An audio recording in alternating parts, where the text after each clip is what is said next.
नहीं रुके। वो बोले 250 करोड़ पर महीना तो क्या हुआ, इसको भी इन्वेस्ट करो, जियो डालो, जियो में लगे रहे। 2007 में सोचा था जियो का प्लान, 17 में लॉन्च किया, आज 26 में जियो कमाता है 80 करोड़ प्रतिदिन। अब वो रिटेल में घुसे हुए हैं। आज 2026 में बैठ के उनकी प्लानिंग क्या है कि मैं सोलर की सेल लगाऊंगा, मैं एनर्जी का लगाऊंगा। वो प्लानिंग कर रहे हैं 2036 की। टाटा ग्रुप क्या प्लान कर रहा है, semiconductor unit, fab unit, AI 10 साल आगे की। कोई भी बड़ा ग्रुप बड़ा इसलिए है, वो ये नहीं सोच रहा आज क्या करूं, कल क्या करूं, परसों क्या करूं। वो कह रहा 3 साल बाद क्या, 5 साल बाद क्या, 10 साल बाद क्या। ये सारा काम विजनरी ही सोचता है, और धंधा वही आगे बढ़ेगा जिसमें विजनरी होगा। और मैं आपको चैट बॉक्स में एग्जांपल, आप मुझे बताना,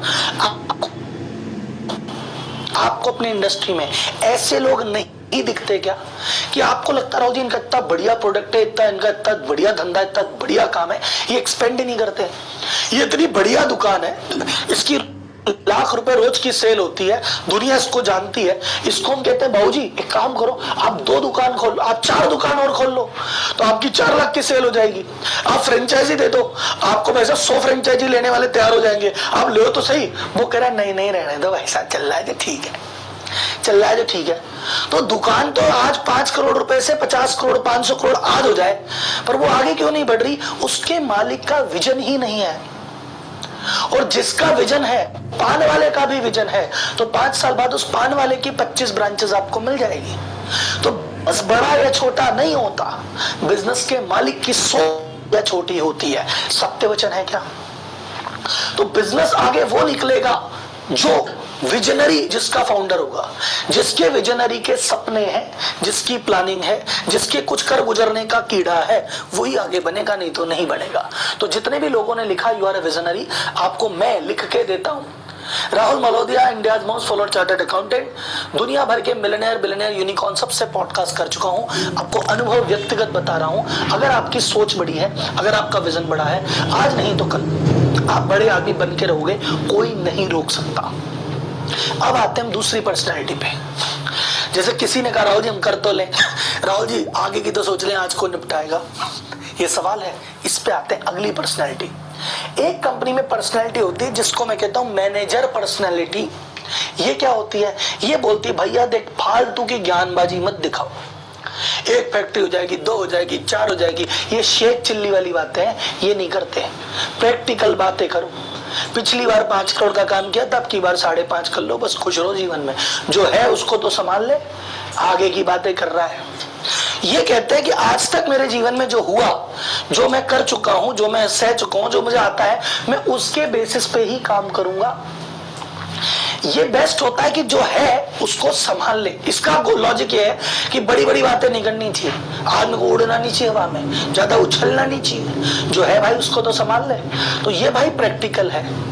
ये भाई कहता है जो है उसको संभाल लूंगा, जो है उसको संभालने का ये एक्सपर्ट है, ये काम करवाने का एक्सपर्ट है। जैसे जब मैंने कहा ना कि एक बंदे ने, आपने कहा कि यार मैंने ये 4 कमरों का घर बना दिया है, अब मैं जा रहा हूं।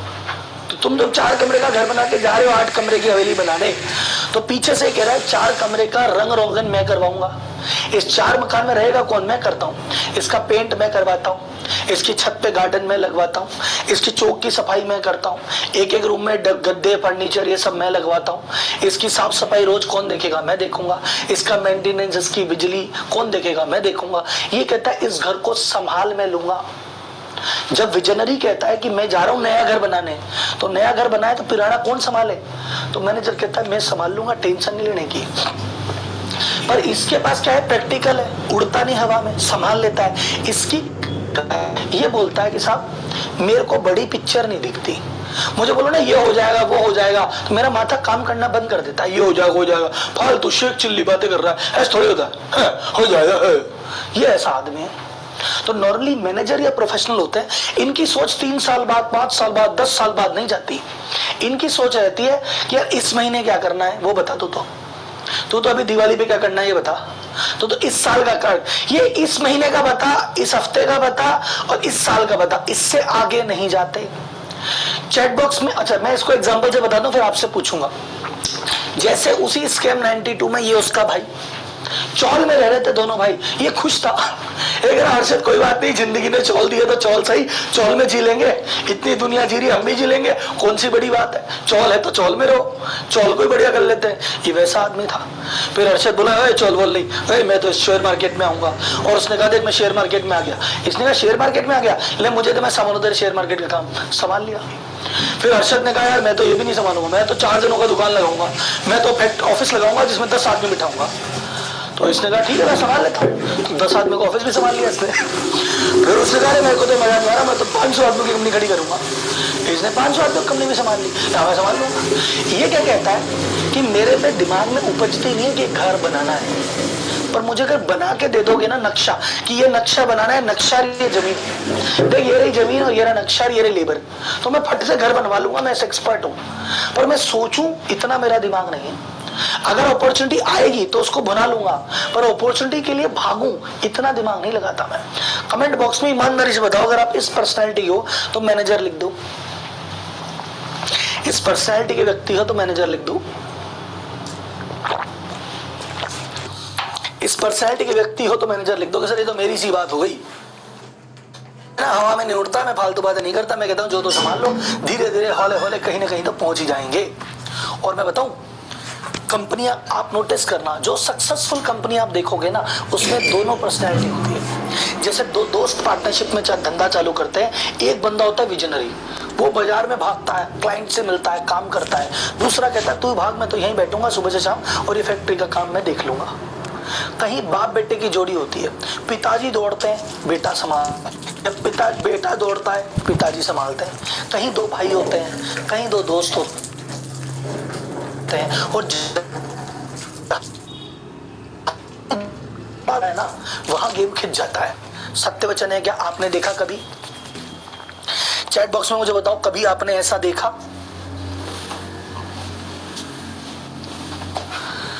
कि सर मैंने देखा जरा, हाँ वहां देखा, अरे वो उसका बड़ा भाई तो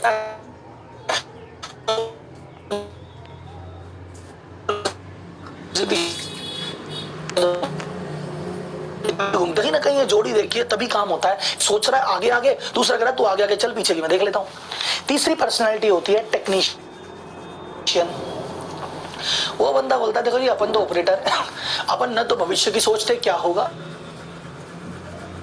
भाई, करना क्या है, अपन तो हाथ से काम करके राजी हैं। बता क्या करने का है, बता क्या करना है, कैसे करना है, बता दे, मैं तो करूं कर जाऊं रे यार। सेल करनी है मुझे, बोला आज सेल कर देंगे।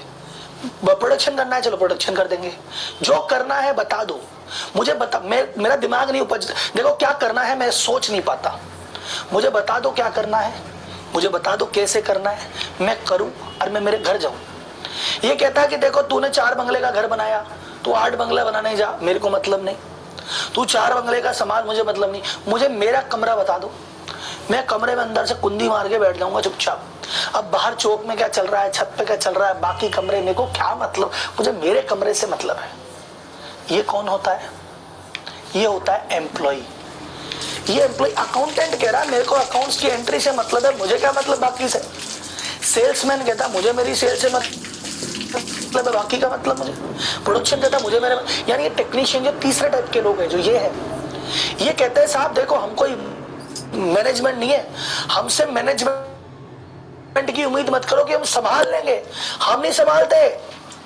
और हमसे सोचने की उम्मीद भी मत करो कि हम कुछ सोच लेंगे, हम नहीं सोचते, हम नहीं संभालते। हम तो बता दो क्या कर रहा, कब कर रहा, कैसे कर रहा, हम करें और अपने घर जाएं। और सर ये मेंटालिटी एम्प्लॉय की होती है।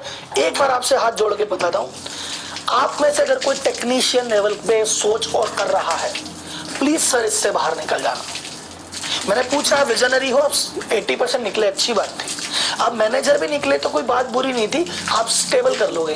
पर अगर आप टेक्नीशियन हो तो भैया जिंदगी बहुत खराब है, क्योंकि ये तो एम्प्लॉय मेंटेलिटी है कि राहुल जी मेरे को न तो आगे का विजन दिखता है न मैनेजमेंट दिखता है। मैं तो सुबह उठता हूँ, नहाता धोता हूँ, ऑफिस पहुंच जाता हूँ, और फिर जो जो काम दिखता जाता है वो निपटाता जाता हूँ, और रात को आके सो जाता हूँ। न तो मैं मैनेजर हूँ, ना तो मैं कंपनी संभाल रहा, ना मैं कंपनी बढ़ा रहा, मैं तो फॉर्मेलिटी करके आ रहा हूँ। तो मेरे भाई तुम तो एम्प्लॉय हो। तो विनिंग टीम कौन सी होती है? विनिंग टीम ये होती है जहां पे एक विजनरी के मैं आगे आगे सोचूं, आगे आगे दौड़ूं। मैनेजर कहता है तू आगे आगे सोच, आगे आगे दौड़, मुझे बता दे पीछे से क्या करना है, मैं करवा लूंगा। और फिर ये एम्प्लॉइज होते हैं कि बता दो साहब मैं मेरा काम कर लूंगा। तो ये करने वाला बैठा, ये करवाने वाला बैठा और ये सोचने वाला बैठा। ये कहता है मैं आगे आगे, मेरे को रूटीन पसंद नहीं है, नए लोग से मिलूंगा, नए काम करूंगा, नए आइडिया लेके आऊंगा। ये कहता है मुझे रूटीन बहुत समझ, रोज वही काम वही आदमी से रोज करवा के मैं तो राजी हूँ। और ये कहता है मैं मेरा काम करूँ, मेरे घर जाओ रे यार। ये है विनिंग टीम। कॉर्पोरेट क्यों फ्री होता है, सारे सीईओ क्यों फ्री है, सारे टेक्नीशियन क्यों फ्री है? अब आप अपनी तरफ नजर दौड़ाना साहब, मैं कॉर्पोरेट की बात कर रहा हूँ, आप अपने सक्सेसफुल लोगों की बात करना, ठीक। सीईओ में क्या होता है कॉर्पोरेट में, टॉप मैनेजमेंट जिसको कहते हैं ना, ये तो टॉप मैनेजमेंट है। टॉप मैनेजमेंट कौन है सर? ये तो फाउंडर है सर, ये तो सीईओ है, एमडी है, सीएफओ है, प्रेसिडेंट है, वीपी है। ये कौन है? ये सब विजनरी है। इनको रोज का काम नहीं करना होता। कोई भी सीईओ को ये नहीं कहता कि भाई साहब आज कितना माल बिका, आज कितना प्रोडक्शन हुआ, आज कितने लोग आए। कहता है आज क्या हुआ मुझे मत बता, ज्ञान मत दे, रूटीन की बातें मत बता, तुम्हारा दोबारा काम ना है। मेरे को तो आगे की प्लानिंग बता। सीईओ से बात की जाती है कि सर बताओ अगले 5 साल में कंपनी किस दिशा में ले जानी है, बताओ अगले 5 साल में क्या करेंगे, ये यार क्या करना है, अपनी स्ट्रेटजी कैसे रिवाइज करें, अभी ये प्रॉब्लम आ गई है इसको कैसे सॉल्व करेंगे। तो कोई बड़ी प्रॉब्लम सॉल्व कराना, कोई बड़ा प्लान करना, अगले 1 साल 3 साल 5 साल का दिमाग लेवल का काम होता है। वो विजनरी कहते हैं भाई तू कर, तेरे को मैं हाथ का काम करना ही नहीं, तेरे को लैपटॉप खोल के बैठना ही नहीं, तेरे को कुछ नहीं करना, तेरे को बस खाली बैठ सोच है क्या।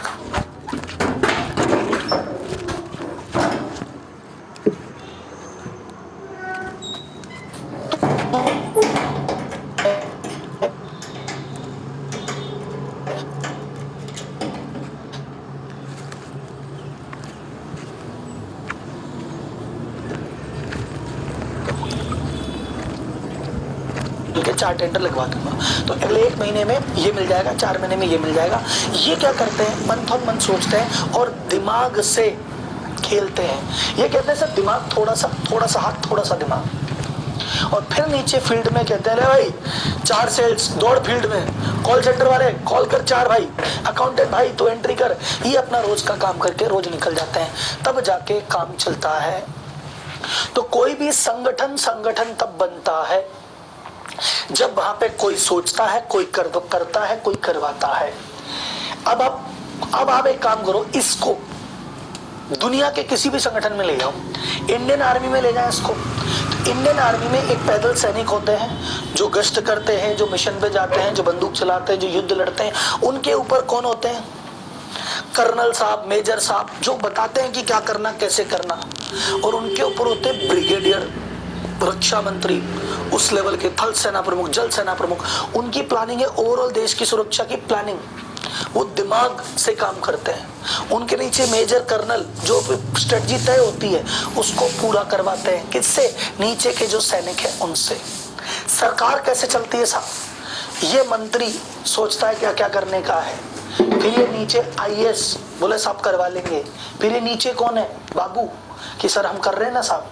तो ये बाबू हो गए, आईएएस हो गए, या मंत्री हो गए, हर लेवल पे। अब इसको आर्मी में ले गए, हमने देख लिया, इसको कहीं भी ले जाके देख लो, यही होता है। चलो मुझे चैट बॉक्स में आप अपने अपने बिजनेस की बात कर लो। मान लो आपकी कोई रिटेल, जैसे आज की रेट में तनिष्क क्या है, रिटेलर है, तो एक तनिष्क रिटेलर ही तो है। तो तनिष्क का एक बॉस कहता है हाँ जी ऐसे चलाना है इसको, मिडिल मैनेजर कहते हैं हाँ जी साहब चला लेंगे इसको, और फिर लोअर मैनेजर उसको काम करता है। तनिष्क, अगर आपकी एक दुकान है, एक दुकान रिटेलर हो आप, तो उसमें क्या आप हो बॉस, तो आपके जितने भी दुकान में 4, 5, 8, 10 लोग काम कर रहे हैं वो ये हैं, उनको रोज का काम रोज करना है। आपका एक उस दुकान का, उस स्टोर का एक मैनेजर होना चाहिए जो कहे कि भाई साहब आप आओ या मत आओ, पीछे से मैं सब ये रोज के काम संभाल लूंगा। और आपका काम होना चाहिए दिन में 1 घंटे 2 घंटे ऑफिस आने का और ये सोचने का कि एक दुकान में अब मैं और क्या करूं, कौन सा माल बढ़ाऊं, कौन सा माल घटाऊं, कौन सी स्कीम लगाऊं, कौन सा ऑफर लगाऊं, या एक दुकान की 2 दुकान करने का कोई जुगाड़ है क्या, और कोई नई स्ट्रेटेजी है क्या। ये आप फ्री होकर प्लान करो, इस एक दुकान को कैसे बढ़ाऊं, या एक दुकान की 4 दुकान कैसे करूं। रोज के काम ये करेंगे और और एक मैनेजर करवाएगा। ऐसे काम होता है, चाहे रिटेल हो या ऑफिस हो या फैक्ट्री हो या दुकान हो। आपका स्कूल है तो आप अगर मेन आदमी हो तो भाई साहब आप एक प्रिंसिपल बैठाओ, एचओडी बैठाओ जो काम करे। ये टीचर पढ़ाएंगे, एचओडी प्रिंसिपल काम करेंगे, आप विजन की प्लानिंग करोगे। हॉस्पिटल है तो आपका स्टाफ होगा, उसमें एक मैनेजर होगा, आप फ्री होगे। आप जितना फ्री होगे आप उतना आगे बढ़ोगे।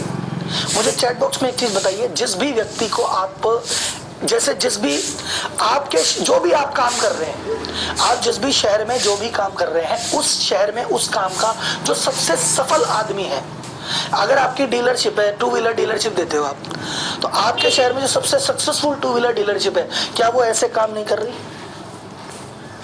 आप एक डॉक्टर हो तो आपके शहर का सक्सेसफुल हॉस्पिटल ऐसे काम नहीं कर रहा? आपका स्कूल है, क्या ऐसे काम नहीं चल रहा? आपका रेस्टोरेंट है, क्या ऐसे काम नहीं चल रहा? सत्य वचन है क्या साहब? ऐसे ही तो चलता है। और कैसे चलता है? करने वाला करवाने वाला। अब ये तो बात हुई सीओ फ्री क्यों है। अब एक बात बताऊं, आप क्यों फंसे हुए हो? चलो सीओ तो इसलिए फ्री है, समझ में आ गई, सीओ इसलिए फ्री है। आप क्यों फंसे हुए हो? आप क्यों फंसे हो बताना एक बार, अरे बता दो। बता ही नहीं रहे। आपकी स्थिति क्या है मैं बताऊं? अरे बता दूं। आपने अपरिचित मूवी देखी है? आपने अपरिचित मूवी देखी है? उसमें यही रंगी है, यही रेमो है, यही अपरिचित है। एक आदमी में 3 आदमी का प्रवेश है।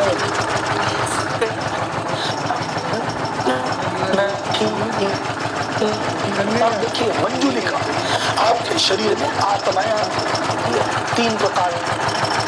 एग्जाम्पल देता हूँ, अभी समय हो रहा है 8 बज रहे। आप सुबह उठे, मान लो आप सुबह 6 बजे उठे, 6 और आपने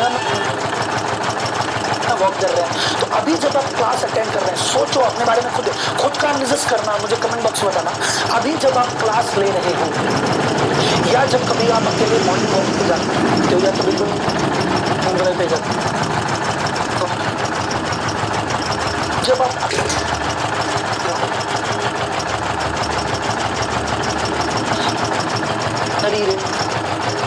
टीम तो ऐसी होनी चाहिए, काम तो ऐसा होना चाहिए, आप ऐसे करेंगे, अपन वैसे करेंगे। अभी आपका दिमाग प्लान कर रहा है, सोच रहा है आगे की, हाँ अपन आगे ऐसे कर लेंगे, अपन वैसे कर लेंगे, फिर अपने भी ऐसे होगा, क्या वो भी ऐसे करता है। अभी आप फ्यूचर में हो, अभी आप प्लान कर रहे हो, अभी आप विजन में हो। यस और नो? जब आप क्लास लेते हो आप विजनरी होते हो, जब आप नॉलेज लेते हो विजनरी होते हो, जब आप अकेले होते हो आप विजनरी होते हो। सुबह 9:30 नहीं 10 बजे तक मेरा भाई विजनरी है। जैसे ही विजनरी भाई 10 बजे ऑफिस में कैबिन में फैक्ट्री में घुसेगा, ये कहेगा, ये मैनेजर की आत्मा आ जाएगी, मैनेजर आप कहता हाँ भाई तुम ये करो, तुम ये करो, तुम ये करो, तुम ये करो, तुमने ऐसे किया, तुमने वैसे किया, तुमने ये क्या किया, ये क्यों नहीं किया, वो क्यों नहीं किया, ये मुझे बताओ, वो मुझे बताया करो। 4 बजे तक आपके अंदर मैनेजर की आत्मा है। फिर 4 बजे आपके अंदर ये भी काम नहीं हुआ, फिर आपके अंदर क्या ये नहीं हुआ, ले मैं करूँ, वही सामान लेके गलत कर दिया, ले मैं ठीक करूँ, तेरे से तो होगा नहीं, ले मैं जाता हूँ, ले मैं आता हूँ, ले मैं करता हूँ। फिर आपके अंदर एम्प्लॉय आत्मा, और आप में ऐसा नहीं शिफ्ट होती रहती है। कभी बीच में दोपहर में 2 बजे बैठे बैठे आप सोच में ये करेंगे वो करेंगे, फिर 2:30 बजे मैनेजर, फिर 3 बजे एम्प्लॉय, फिर 3:15 बजे विजनरी। आपके शरीर में आत्माओं का वास है, वो भी 3, इसलिए आप स्ट्रेस्ड हो। आप एक भी काम तमीज से नहीं कर पा रहे क्योंकि आप एक जगह हो ही नहीं। आप न तो ढंग के विजनरी हो कि ये बंदा कुछ सोच पाए, न आप ढंग के मैनेजर हो कि ये कुछ करवा पाए, और न आप कुछ ढंग के करने वाले हो कि आप कुछ कर पाओ। आपके अंदर तो आत्माओं का वास है, तो न आप काम कर रहे हो, न करवा रहे हो, और न सोच रहे हो। आपकी एक खिचड़ी चल रही है और उस खिचड़ी के चलते मेरा दोस्त व्यस्त है। सत्य है। आप स्ट्रेस क्यों, आदमी स्ट्रेस क्यों होता है? चैट बॉक्स में आज मैं आपको स्ट्रेस की परिभाषा बताता हूं। स्ट्रेस का मतलब होता है जो मैं करना चाहता हूं अगर मैं नहीं कर पाऊं तो स्ट्रेस, और जो मैं नहीं करना चाहता मुझे करना पड़े तो स्ट्रेस। तो आप स्ट्रेस में क्यों रहते हो साहब? क्योंकि आपका मन है कि मैं प्लान करूं, विजन करूं, ये करूं, वो करूं, पर कर नहीं पाते। स्ट्रेस। या आपको नहीं पसंद, यार इनसे क्या है, मैं छोटे मोटे कामों में मुझे फंसा रखा है, पर करना पड़ता है, तो स्ट्रेस। तो आप स्ट्रेस क्यों रहते हो? समझ में आया? आप स्ट्रेस क्यों रहते हो? समझ में आ गया? आपसे काम रोज के रोज क्यों नहीं निमट रहे? क्योंकि आप अच्छे डूअर हो ही नहीं। तो आपकी टीम काम क्यों नहीं कर रही? क्योंकि आप अच्छे मैनेजर नहीं हो। आपकी कंपनी आगे क्यों नहीं बढ़ रही? क्योंकि आप अच्छे विजनरी नहीं हो। आप बोले से थोड़ा थोड़ा सब हो रहा है, हाँ तो थोड़ा थोड़ा सब कर रहे हो। आप थोड़े से विजनरी हो तो थोड़ा सा आगे भी बढ़ जाते हो, थोड़े से मैनेजर हो तो थोड़ा सा काम भी होता है। सब कुछ थोड़ा थोड़ा हो रहा है, पूरा नहीं हो रहा। बात समझ में आई क्या भाई साहब? तो राहुल जी, ऐसी टीम कैसे बनाई जाए? मैं आपको स्टेप बाय स्टेप प्रोसेस बताऊं क्या? कैसे बनाई जाए टीम? कैसे बनाई जाए ये टीम है जी?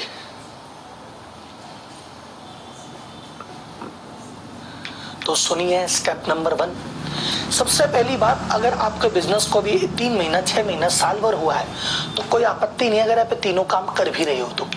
बिजनेस की शुरुआत में आप नौकरी करते हो, और मैंने भी की थी, और मनी जी, अडानी जी, बिल गेट्स, जिसको बड़ा मानते हो, बिजनेस की शुरुआत में आपको करना भी पड़ता है, सोचना भी पड़ता है, और करवाना भी पड़ता है। बिजनेस की शुरुआत में करना स्वाभाविक है। लेकिन ये तीनों काम इसलिए हो जाते हैं क्योंकि बिजनेस होता है इतना छोटू सा। आपके बिजनेस की शुरुआत के 3 महीने, 6 महीने, साल भर, 2 साल में बिजनेस क्या होता है?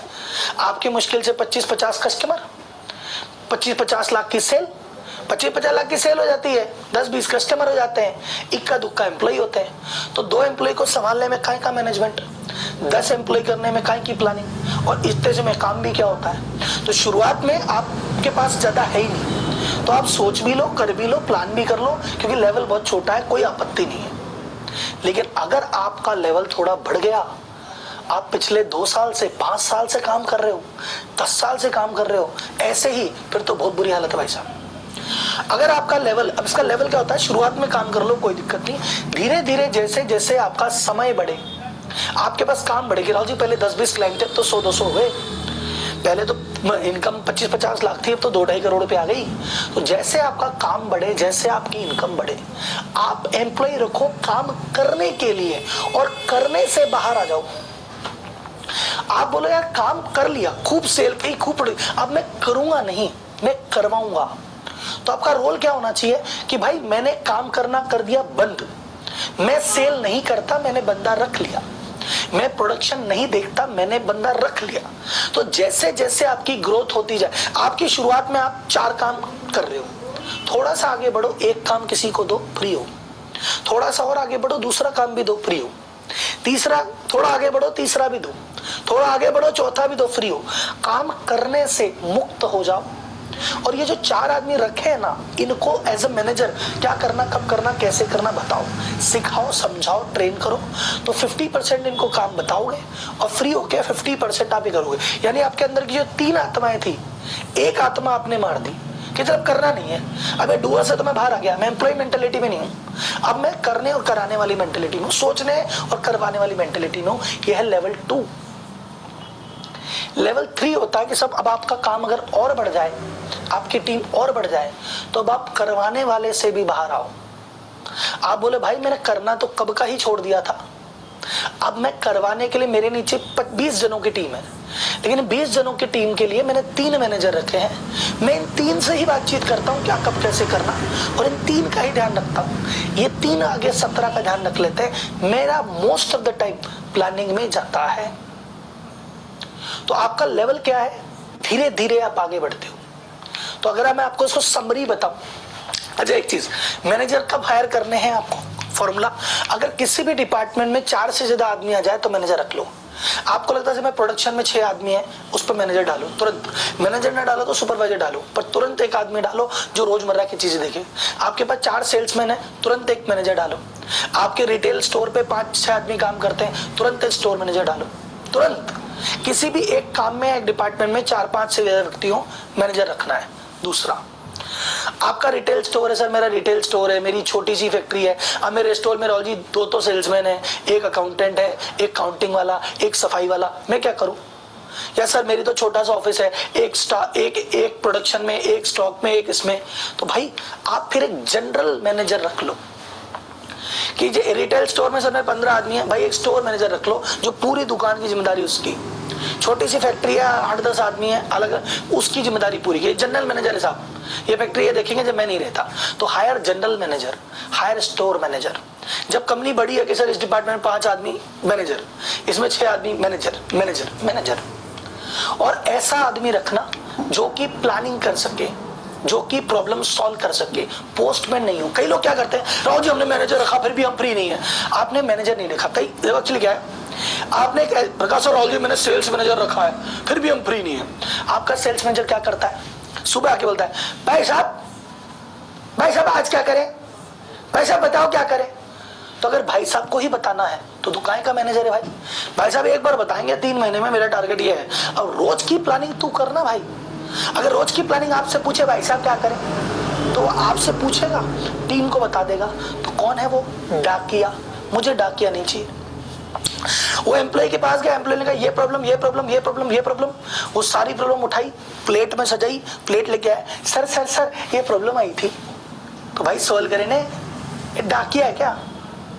अगर आपका मैनेजर आपसे बात सुनता है, उनको जाके कहता है, उनकी प्रॉब्लम सुनता है, आपको जाके कहता है, उसका दिमाग शून्य है, तो मैनेजर नहीं डाकिया है। हमको ऐसा आदमी नहीं चाहिए।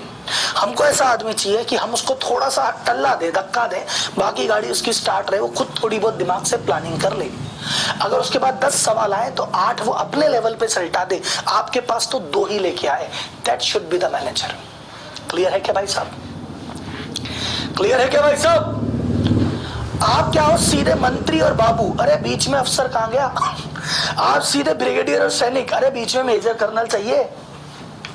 नेक्स्ट समरी क्या है, देखो आप कह रहे हो राव जी मेरे को फ्रीडम चाहिए, राव जी आजादी चाहिए, बिजनेस ऑफिस दुकान फैक्ट्री में जाऊं ना जाऊं सब कुछ अपने आप चले, सब कुछ मस्ती से हो। तो भैया 2 स्टेप फॉर्मूला है। पहला, आदमी करने वाले ले आओ ताकि तुम करने से मुक्त हो, और फिर कुछ समय बाद आदमी करवाने वाले ले आओ ताकि तुम करवाने से मुक्त हो। जिस दिन तुम्हारे पास करने और कराने वाले दोनों आ गए, तुम फ्री हो जाओगे।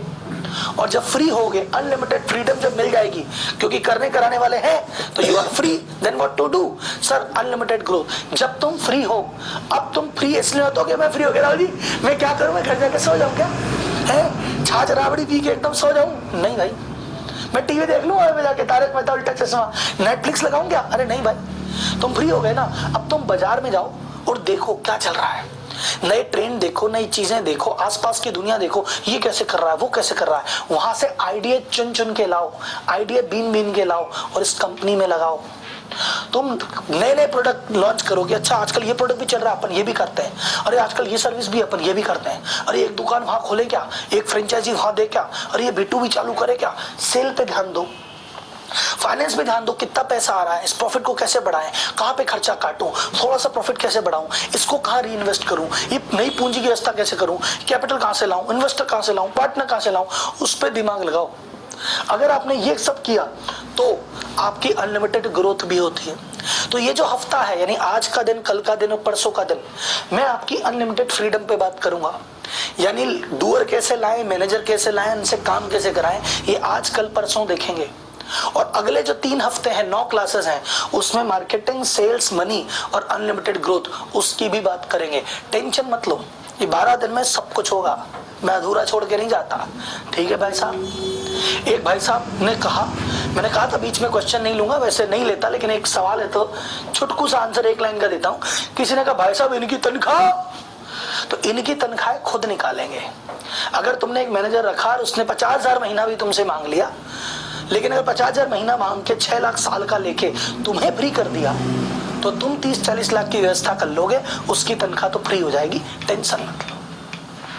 अब सवाल आता है कि सर जी ये तो आ गया, ये सिस्टम समझ में आ गया, अब क्यों फंसे थे, क्यों निकले, अब ये टीम कैसे हायर करें, ये करने वाला और करवाने वाला आएगा कैसे? तो पहले 4 प्रॉब्लम सुनो, फिर करने और कराने वाले दोनों पे चलते हैं। मुझे मेरा चैट बॉक्स में बताओ, अब तक मजा आ रहा है क्या? अब तक की जो क्लास रही उसमें मजा आया क्या, आनंद आया क्या? सुबह उठना सफल हुआ क्या? हाँ जी साहब। कुछ नया सीख लिया क्या? बहुत बढ़िया। तो अब इसमें क्या है, 4 यूनिवर्सल प्रॉब्लम होती है बिजनेस में, 4 ही है, 5वीं है ही नहीं। पहली प्रॉब्लम, आपके पास लोग कम है। 10 आदमी होने चाहिए, आप 8 से काम चला रहे हो, इसलिए आपके जीवन में बहुत कलेश है। दूसरा, आपके पास 10 की जरूरत है, आपने 10 ही रख रखे हैं। क्वांटिटी तो पूरी है, क्वालिटी गड़बड़ है।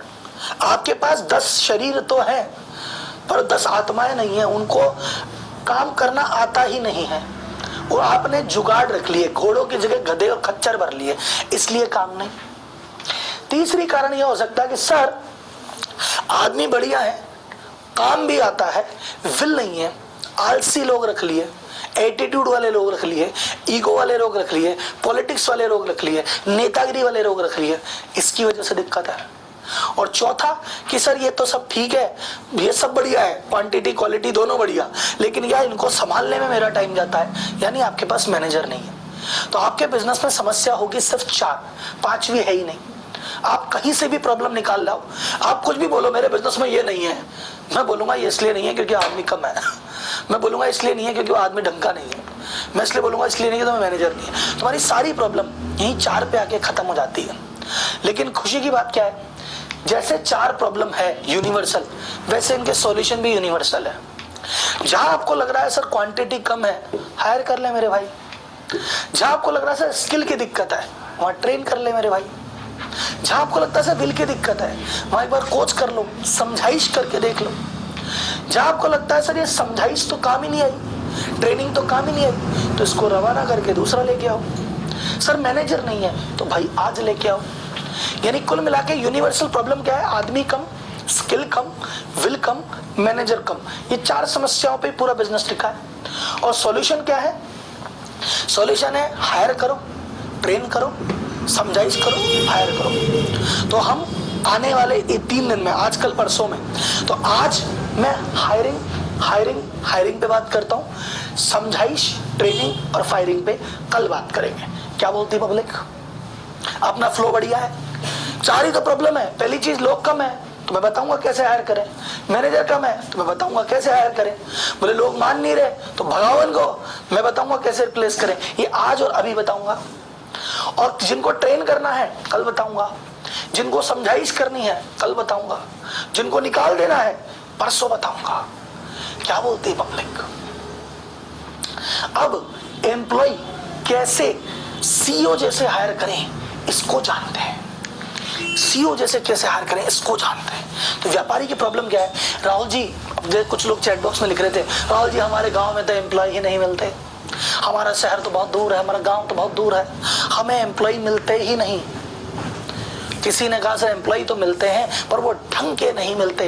इंटरव्यू के टेबल पे कैसे कैसे नमूने आते हैं, राहुल जी क्या बताएं आपको। राहुल जी हमें पता ही नहीं इंटरव्यू लेते कैसे हैं, हमें यही नहीं पता क्या पूछें, हमको ये नहीं पता टेक्निकल आदमी कैसे आएगा, हमको ये नहीं पता तनख्वाह कितनी देनी चाहिए। चैट बॉक्स में एक बार ईमानदारी से चैट बॉक्स दिल पे हाथ रख के बता देना, आपको इंटरव्यू लेना आता है क्या? झूठ बोलोगे तो मैं आगे पकड़ लूंगा, अभी टेंशन मत लो, मैं तो पकड़ना आता है। सच्ची सच्ची बताना आपको इंटरव्यू लेना आता है क्या? जुगाड़ ही कर रहे हो ना, कुछ ना कुछ कर लेते हैं, सब हो जाता है। एक्चुअल आता ही नहीं है भाई। कौन सी किताब में इंटरव्यू? देखो दुनिया में हर किताब इंटरव्यू देना सिखा रही है। इंटरव्यू कैसे दें, इंटरव्यू में कैसे दें, इंटरव्यू कैसे दें, इंटरव्यू कैसे लें, कोई बता ही नहीं रहा।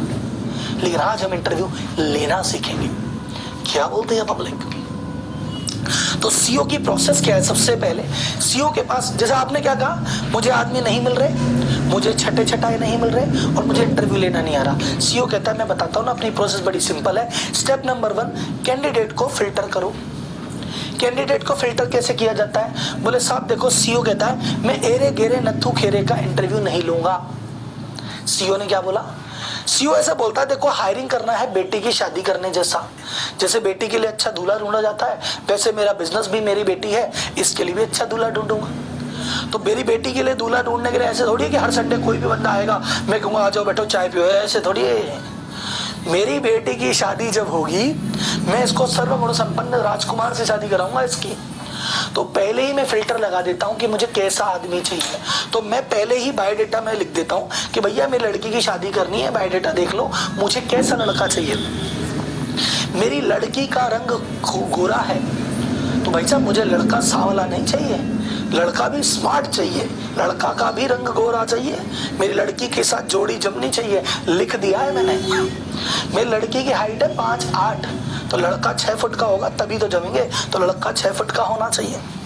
मेरी लड़की है सीए, सैलरी आती है इसकी 50,000 महीने की, तो लड़का कम से कम, लड़का भी सीए हो या और कोई बड़ा अधिकारी हो, कम से कम 1,00,000-1.5 लाख तो कमाता हो। हमारा दिल्ली के लोग हैं, हम दिल्ली में ही शादी करना चाहते हैं, हमारी ये कास्ट है, हम इसी कास्ट में करना चाहते हैं, और घर का मकान होना चाहिए, किराए के मकान में बेटी नहीं देते। तो बंदे ने पूरा लिख दिया कि भाई हमें हमारी बच्ची के लिए लड़के की आवश्यकता है, पर लड़का कैसा होना चाहिए, रंग गोरा, 6 फुट हाइट, हमारी कास्ट का, दिल्ली का, कमाता हुआ, मिनिमम सीए और घर का मकान। ये अगर आप में है तो इस संडे आइए हमारी बेटी के साथ, आइए हम चाय पानी पियेंगे और फिर देखेंगे आगे क्या करना है। ये सब होने का मतलब नहीं है कि ये सब हो गए तो शादी का वेन्यू बुके आ जाओ फिर ले लें, ना ना ना ना, ये सब है तो आओ चाय पे बैठेंगे, बात करेंगे। सत्य बच्चन है क्या सर इस बात से एग्री करता है मेरा भाई कि राहुल जी सही बात है, अगर हम ऐसे कहते हैं हमारी बेटी की शादी तो कोई भी आ जाए, तो कल को वैसा कोई 5 फुट का आदमी आ जाए तो मेरी बेटी की तो जोड़ी नहीं जमे, कल को बेरोजगार आदमी आ जाए तो, कल को मेरी बेटी सी है उससे कोई नॉर्मली मान लो 12वीं पास आ जाए तो, कल को किराए के मकान वाला आ जाए तो, कल को मान लो मुंबई का कोई बंदा है तो हमको तो दिल्ली में करनी है, तो राहुल जी चांस नहीं लेते, हम पहले लिख देते हैं। तो सीओ कहता है मैं भी चांस नहीं लेता, मैं भी पहले ही लिख देता हूं कि मुझे कैसा आदमी चाहिए, और ये जो फिल्टर पर लगाता हूं इसको एक डॉक्यूमेंट बनाता हूं जिसको मैं कहता हूं जॉब डिस्क्रिप्शन। उसमें साफ लिख देता हूं मैं कि मुझे इस पोस्ट पे मेल चाहिए या फीमेल, लिख देता हूं। मुझे उम्र में 25 साल का यंग बच्चा चाहिए या 25 से 35 के सेमी यंग बच्चा, या मुझे 35 से ऊपर के अनुभवी आदमियों की जरूरत है। मुझे फ्रेशर चाहिए, 3 साल का अनुभव चाहिए या 10 साल का अनुभव चाहिए, मैं लिख देता हूं। मुझे एजुकेशन 10वीं पास चलेगी या मिनिमम ग्रेजुएट या मिनिमम एमबीए, मैं लिख देता हूं। मैं सब लिख देता हूं, मुझे कितनी तनख्वाह देनी है, कैसी पर्सनैलिटी चाहिए, लिख देता हूं। एग्जाम्पल तो बेसिकली मैं पहले ही लिख देता हूं कि अगर तुमने, चलो इसको लाइन को समझाने से पहले एग्जाम्पल देता हूं। जैसे मैंने कहा कि मुझे सेल्स मैनेजर की आवश्यकता है, तो मैं जब इसका पेपर में ऐड दूंगा या इसको ढूंढने निकलूंगा तो मैं कहूंगा ऐसे नहीं कि कोई भी सेल्स मैनेजर का इंटरव्यू देने आ जाए। मैंने लिखा मेरे नीचे 10 आदमियों की टीम है, 10 मेल है, तो उन मेल को कंट्रोल करने के लिए मेल ही चाहिए, तो मुझे सेल्स मैनेजर चाहिए जो कि मेल हो। ये सब 25-28 साल के बच्चे हैं, तो इनको संभालने के लिए एक अनुभवी 30 से 40 साल का व्यक्ति हो, जो कम से कम ग्रेजुएशन तो हो और एमबीए हो तो बहुत बढ़िया, जिसको कम से कम 5 साल का अनुभव हो और 3 साल एज ए मैनेजर अनुभव हो तो मैं देखूं। मेरी टेक्सटाइल की फैक्ट्री है तो उसको टेक्सटाइल फैक्ट्री की थोड़ी सी नॉलेज हो और एकदम डिसिप्लिन वाला बंदा और थोड़ा कॉन्फिडेंट बंदा हो, मैं 40 से 50 की तनख्वाह दे दूंगा। अब मुझे बताओ भाई साहब, अगर मैंने ये मैसेज बना के व्हाट्सएप पे डाला, ये स्टेटस पे लगाया या अखबार में दिया या एजेंसी पे दिया, कहीं भी दिया, तो अब जो मेरी इंटरव्यू टेबल पे बंदा बैठेगा वो छटा बैठेगा। मेरे इंटरव्यू टेबल पे अब कोई फीमेल तो नहीं आएगी, कोई 50 साल का बाबूजी भी नहीं आएगा, 25 साल का यंगस्टर भी नहीं आएगा, कोई 12वीं पास भी नहीं आएगा, कोई फ्रेशर भी नहीं आएगा, कोई सॉफ्टवेयर इंडस्ट्री वाला भी नहीं आएगा, जिसकी तनख्वाह 70,000 जो चाहता है वो भी नहीं आएगा, और जो 30,000 में बैठा है वो भी नहीं आएगा। तो कुल मिला के मेरी टेबल पे अब जो बंदा आएगा वो छटा के ही आएगा। अकाउंटेंट का मैंने कहा मुझे अकाउंटेंट चाहिए जो मेल हो, 25 से 35 की एज हो, बीकॉम किया हुआ हो, 3 साल का अनुभव हो, टैली जानता हो, एक्सेल जानता हो, 17 से 20,000 की सैलरी दे देंगे। तो मेरे कोई अकाउंटेंट फीमेल नहीं आएगा, 25 साल का 23 साल का बंदा नहीं आएगा, 12वीं पास नहीं आएगा, फ्रेशर नहीं आएगा, बिना टैली एक्सेल के नहीं आएगा, और जिसकी एक्सपेक्टेशन 40,000 सैलरी होगी वो भी नहीं आएगा। बात ही खत्म हो गई। क्लियर है क्या साहब? तो इससे क्या होता है, जेडी बनाने से क्या हो गया साहब, जो स्लाइड मैंने छोड़ी थी, जेडी बनाने से मेरे को जो व्यक्ति चाहिए, मैंने उसकी पर्सनैलिटी का स्केच बना दिया, यही व्यक्ति चाहिए। ये एक तरह से गेट पे गार्ड बैठा है जो अरे गहरे नत्थु खेरे को आने नहीं देता। अगर मैंने लिखा फ्रेशर, मैंने लिखा अनुभव एक्सपीरियंस 3 साल, तो फ्रेशर को आने नहीं देगा। मैंने अगर लिखा ग्रेजुएट, तो ये 12वीं पास को आने नहीं देगा। तो मेरी गद्दी पे मेरी लड़की को देखने हर कोई चाय पे नहीं आएगा, छटा हुआ आएगा। ये जेडी का काम है। तो मुझे 25 लड़कों को देखना की जरूरत ही नहीं है, मैं 5 को देखूंगा जो लायक है। तो मेरे को 250 इंटरव्यू लेने की जरूरत ही नहीं है। मैं उन 250 में से छांट के कहूंगा ये 15 आदमी समझ में आए, इन्हीं का इंटरव्यू लूंगा। तो मेरा फालतू का टाइम, फालतू का एनर्जी, फालतू लोगों पे टाइम एनर्जी नहीं जाएगी। और कल को मैं नहीं भी हूं, कल को मेरी कंपनी में आज तो 10, 20, 25, 50 आदमी, कल को मेरी कंपनी में 500 आदमी हो गए, तो सबका इंटरव्यू मैं थोड़ी लूंगा। ये अगर मैंने कागज बना के छोड़ दिया तो मेरे पीछे से मैनेजर भी इंटरव्यू ले लिया करेगा, मुझे टेंशन नहीं है। क्लियर है साहब? क्लियर है क्या सब? तो पहली बात क्या बोला साहब? पहली बात क्या, आपका ये प्रॉब्लम था कि मेरी इंटरव्यू टेबल पे कोई आदमी नहीं आता, छटा छटाया। इसका सॉल्यूशन मिल गया क्या सर जी? इस प्रॉब्लम का सॉल्यूशन मिल गया क्या कि छटा छटाया आदमी नहीं आता? अब तो आ जाएगा। फिर कोई कहता है राहुल जी छटा छटाया जोड़ो, मेरे तो आदमी नहीं आता।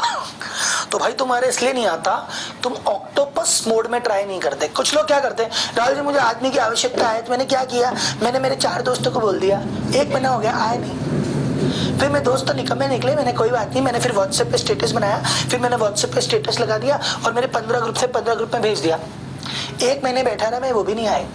तो मैं कह रहा हूँ जनवरी में ढूंढ रहा था, जनवरी में है ना, मैंने जनवरी में दोस्तों को बोला, कोई नहीं बताया। फिर फरवरी में मैंने ना व्हाट्सएप ग्रुप पे डाल दिया, 15 ग्रुप पे डाल दिया, फिर मैंने फेसबुक पे डाल दिया, फिर मैंने यूट्यूब पे डाल दिया, और फिर मैं बैठा रहा फरवरी में भी कोई नहीं आया।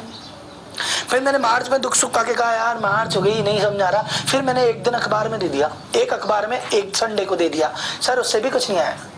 फिर मैंने अगले महीने क्या किया, एक कोई naukri.com पे वहां पे पोस्ट डाल दिया, सर अप्रैल में उस पर भी कुछ नहीं आया सर। फिर मैंने सर जून में आके कोई प्लेसमेंट एजेंसी थी, वो बोली 1 महीने की तनख्वाह लूंगी, मैंने उसको भी कह दिया, 1 महीना उसने लगाया, वहां से भी कुछ नहीं आया। सर बताओ 6 महीने से ढूंढ रहा हूँ, मैं सब करके देख चुका, मेरा कुछ नहीं हो रहा। अच्छा, सीईओ क्या बोलता है? सीईओ बोलता है ये जो 6 महीने में तूने काम किया है ना, मैं 6 मिनट में करता हूं। मैं हूं ऑक्टोपस। मैं आज, अगर मुझे आज बंदा चाहिए, आज मैं आज मेरे सारे दोस्तों को बोलूंगा, और आज मैं सोशल मीडिया पे, फेसबुक पे डालूंगा, यूट्यूब पे डालूंगा, मैं आज ही इंस्टाग्राम पे, यूट्यूब पे, फेसबुक पे, सब पे डालूंगा, मैं आज ही मेरे व्हाट्सएप के 70 ग्रुप में डालूंगा, मैं आज ही मेरी वेबसाइट पे अपडेट करूंगा आज। और आज ही मैं अपने शहर के 1 नहीं 2 नहीं 3 अखबारों में आज ही ऐड निकालूंगा, और 3 बार निकालूंगा, इस संडे, अगले संडे, उसके अगले संडे। एक अखबार में 1 बार ऐड नहीं देता, मैं 3 अखबार में 3 बार ऐड देता हूँ। उसके अलावा मैं जो जॉब पोर्टल है ना, मैं naukri.com पे भी डालूंगा, लिंक्डइन पे भी डालूंगा, इंडीड पे भी डालूंगा, 5 और मिलेंगे उस पे भी डालूंगा। और बात बताऊं तुझे, और मेरे शहर की जो टॉप 3 एजेंसी है, मैं उसके पे भी जाऊंगा। तो मैंने तो राहुल भाई 3 एजेंसी को बोल दिया, 4 वेबसाइट पे डाल दिया, 3 अखबार में 3 बार डाल दिया, सारे ग्रुपों में डाल दिया, सारी वेबसाइट पे डाल दिया, सारे पेज पे डाल दिया, आज ही, अभी ही। ये नहीं कहता जनवरी में देख लो, नहीं तो फरवरी में देख लो, नहीं तो मार्च, अभी तुरंत। जब ये 1 बार 2 बार 3 बार आप ऐसा करोगे, तो धीरे धीरे आपको ऐसा लगेगा कि राहुल भाई मैं तो सोशल मीडिया से, मैंने एजेंसी को 4 बार ट्राई कर लिया, एजेंसी से तो आता नहीं है, हाँ लेकिन लिंक्डइन से बार बार आता है, राहुल जी अखबार से तो मुझे मिल जाता है। तो धीरे धीरे जब आप प्रयास करोगे, आपको समझ में आ जाएगा। किसी के लिए एचआर एजेंसी बढ़िया काम करेगी, उसको देती रहेगी, किसी के लिए अखबार से लोग मिलेंगे, किसी को नौकरी से मिलेंगे, किसी को लिंक्डइन से मिलेंगे, किसी को ग्रुप से मिलेंगे। आप जब 25 जगह प्रयास करोगे, तो आपको 3-4 बार के बाद समझ में आ जाएगा इन 25 में से कौन सी 5 जगह है जो आपको रिजल्ट दे रही है, आप उस पर स्टिक हो जाना। क्लियर है क्या साहब? मुझे चैट बॉक्स में एक और चीज बताओ, अगर मैं एक साथ इतनी जगह एक बार में करूंगा तो मुझे लोग मिल जाएंगे? कमेंट बॉक्स में बताओ यस और नो। कमेंट बॉक्स में बताओ, अगर ये करूंगा फिर तो लोग मिल ही जाएंगे। गुड। एक और एंगल, कुछ लोग बोलते हैं सर जी हम तो 25 क्या 50 जगह डाल दिया तो भी हमें नहीं मिलेंगे। क्यों नहीं मिलेंगे साहब? तो आपको न मिलने का एक कारण यह हो सकता है कि आपने भैया बजट बहुत कम कर रखा है। आप ऐसा कह रहे हो कि राहुल जी सुनो, मुझे सेल्स का मैनेजर चाहिए जिसको 10 साल का अनुभव हो, वो जो MBA हो, जिसने अपने नीचे 20 जनों की टीम रखी हो, और सैलरी दे दूंगा मैं 22,000। तो आपको शायद इसलिए भी नहीं मिल रहा होगा, आपने क्या है, आपने वैकेंसी तो शेयर की निकाली है और सैलरी बंदरों वाली दे रहे हो, इसलिए भी हो सकता है नहीं आ रहा होगा। मोस्ट ऑफ द केस में आपको क्या है, जब मांगने की बात आती है ना, ये भी दे दे, वो भी दे दे, जब भी चाहिए वो भी चाहिए, वो भी चाहिए, और देने के टाइम पे फुस हो जाता है। तो एक बार आप अपनी सैलरी पे नजर मारो कि आप मांग क्या रहे हो और दे क्या रहे हो। अगर बहुत मांगा और बहुत कम दिया तो नहीं आएगा, उसमें गलती आदमी की नहीं आपकी है, पहली बात। दूसरी बात, किसी ने कहा सर बात पैसे की नहीं, मैं तो रीजनेबल सैलरी दे रहा हूं, लेकिन मेरा गांव इतनी दूर है कि वहां कोई आता ही नहीं। सर जी मेरा शहर मेरी जो साइट है वो इतनी दूर है कि वहां आदमी आराम से आता नहीं। तो भाई साहब, अगर आपका गांव दूर है, अगर आपकी साइट दूर है, तो आपको रीजनेबल सैलरी नहीं देनी, आपको रीजनेबल से ज्यादा देनी है। मैं अगर बैठा हूं, मैं कह रहा हूं कि जयपुर में मुझे एक अकाउंटेंट चाहिए और मैं वैशाली नगर में मेन शहर में जॉब करवाऊंगा, तो मुझे अकाउंटेंट 25,000 में मिलेगा। पर मैं कहूंगा यार जयपुर से जो 40 किलोमीटर दूर एक इंडस्ट्रियल एरिया है ना, वहां पे जॉब है, 1.5 घंटा तो जाने में, 1.5 घंटा आने में लगेगा, तो मुझे भैया उस अकाउंटेंट को 35,000 रुपए देने पड़ेंगे। और अगर मेरा कोई जयपुर से वो 2-3 घंटा दूर है, जहां बेचारा रोज अप डाउन भी नहीं कर सकता, तो मैं बोलूंगा भाई फिर तो अकाउंटेंट को 45,000 रुपए भी देने पड़ेंगे, एक कमरा भी देना पड़ेगा, और सुबह शाम खाने की व्यवस्था भी करनी पड़ेगी, तभी जाके आएगा। तो कहने का मतलब है, अगर आपकी परिस्थितियां विषम है, चीज दूर है, प्रॉब्लम है, दिक्कत है, तो आपको आदमी नॉर्मल नहीं मिलेगा, फिर आपको अपना बजट और सुविधाएं एक्सटेंड करनी पड़ेगी। तो अगर आपको इतना सब कुछ करके भी आदमी नहीं मिल रहा, तो या तो आपका बजट आपने जरूरत से कम कर रखा इसलिए नहीं मिल रहा, तो जरूरत के बराबर लाओ, मिल जाएगा। और आप कहते हो कि सर मैं तो जरूरत के बराबर हूं तो भी नहीं मिल रहा, तो भैया फिर आप 2-5 हजार बढ़ाओ, तभी मिलेगा। फॉर्मूला एक बताओ,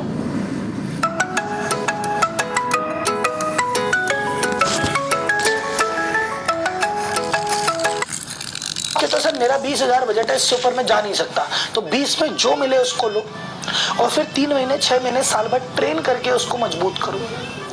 और आप बोलो सर मैं तो ट्रेन नहीं कर सकता, तो भाई 20 की जगह 30 देने पड़ेंगे। अब आप ऐसे बोल रहे हो कि सर ना तो मैं पैसे बढ़ाऊंगा ना मैं टाइम बढ़ाऊंगा, मुझे तो कोई एक जड़ी बूटी दे दो, एक भभूत दे दो, सर पे लगाऊं मेरा काम हो जाए, एक मंत्र दे दो, माला फेरूं एम्प्लॉय प्रकट हो जाए, तो वो तो नहीं होता। सत्य वचन है क्या सर? सत्य वचन है क्या, ये बता दो।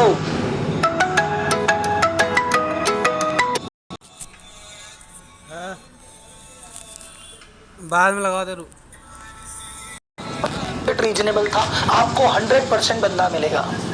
अगर आपको तब भी बंदा नहीं मिल रहा, आपका बजट रीजनेबल नहीं है, आप बहुत सस्ते में एम्प्लॉय चाह रहे हो, नहीं मिलेगा।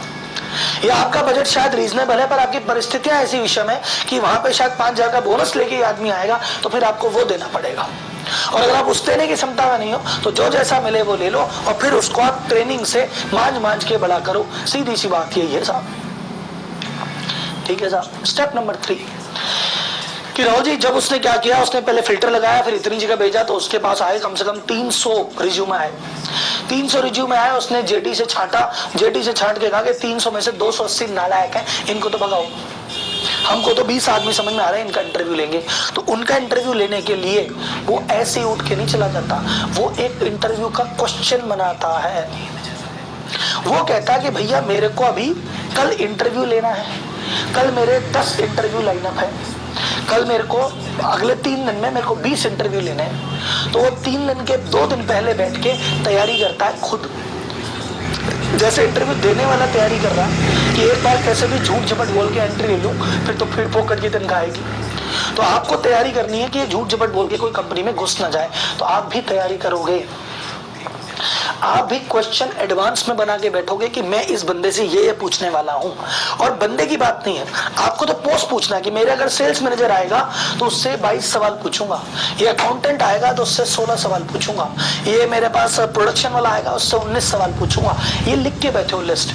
इस लिस्ट का फायदा क्या है, मुझे कमेंट बॉक्स में कोई बताएगा? सर इंटरव्यू का क्वेश्चन पहले ही बना ले, हाँ बना लो। तो सर उसका फायदा तो बताओ, क्या फायदा? सर समय बचेगा, वेरी गुड। होमवर्क किया, अच्छी बात है। सर सिस्टम बन जाएगा, वेरी गुड। कंपनी में अच्छा बंदा आएगा, वेरी गुड। उसका लेवल पता चलेगा। Very good. मैं बताऊं, सुनो। पहला, जब आप इंटरव्यू क्वेश्चन बनाओगे तो आप सब आदमियों से सेम सवाल पूछोगे। अभी क्या करते हो, आपके पास आता है रमेश, सुरेश, महेश। आपसे सुबह सुबह इंटरव्यू लेने बैठे, जोश में थे, रमेश भाई से 25 सवाल पूछ डाले आपने। फिर सुरेश भाई के आते आते आप थक गए, आपने 15 ही सवाल पूछे। फिर महेश भाई के बाद आपने कहा कि यार ये तो मैंने कम कर दिया, फिर आप अगले से 35 पूछ लिया। और सबसे मोटा, कुछ सवाल तो सेम थे, बाकी अलग अलग पूछे। तब मैं कह रहा हूं, मैं आपसे पूछूं रमेश, सुरेश, महेश का रिजल्ट बताओ, आप कैसे रिजल्ट बताओगे? जब तीनों बच्चों के क्वेश्चन पेपर ही अलग थे तो आंसर शीट कैसे सेम चेक करोगे भाई? लेकिन जब आप क्वेश्चन लेके बैठोगे तो आप रमेश, सुरेश, महेश से तीनों से सेम सवाल पूछोगे तो आपको चेक करना आसान रहेगा किसका जवाब कैसा था। दूसरा, आपको कई बार इंटरव्यू लेने के बाद याद आता है, शिट ये तो पूछा ही नहीं, ओह ये तो पूछना ही भूल गया, ओह ये तो रह गया, ओ माय गॉड। ये ओ माय गॉड नहीं रहेगा, कुछ पूछना भूलोगे नहीं, कुछ रहेगा नहीं। और तीसरा, द मोस्ट इंपॉर्टेंट, जो मैं कहता हूं ये सिस्टम है। आप एक बार क्वेश्चन लिख के चले गए तो आप अगर कभी अपनी फैमिली के साथ घूमने गए हुए हो, अपने दोस्तों के साथ घूमने गए हो, या घर की शादी में नाच रहे हो, तो पीछे से कोई व्यक्ति इंटरव्यू ले भी सकता है। आप कहते हो सर वो एक सेल्स का बंदा है, क्या करें उसका? अरे मैं तो शादी में हूँ, इंटरव्यू 7 दिन बाद होगा। नहीं। अरे शादी में मैं जोन पे इंटरव्यू लेता हूँ। नहीं।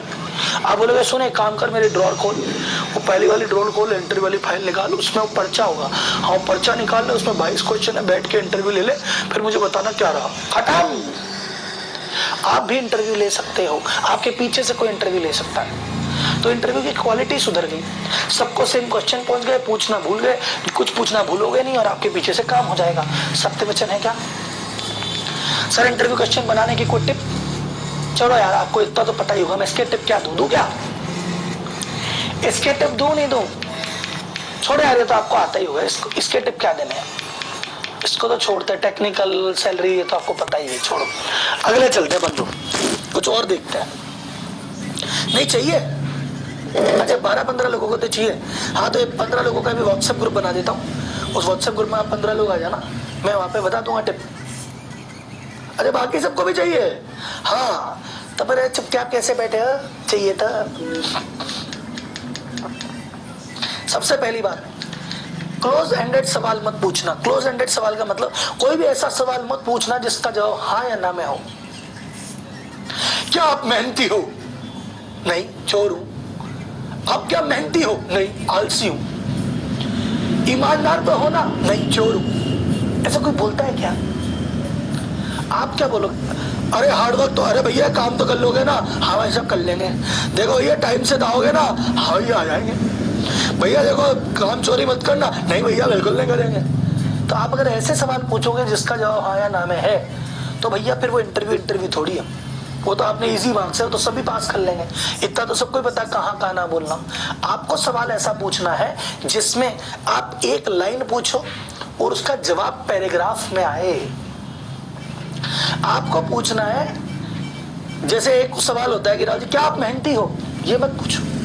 आप पूछो कि भाई साहब क्या कोई ऐसा इंसिडेंस हुआ है जहां आपने बहुत ज्यादा मेहनत कभी करी हो?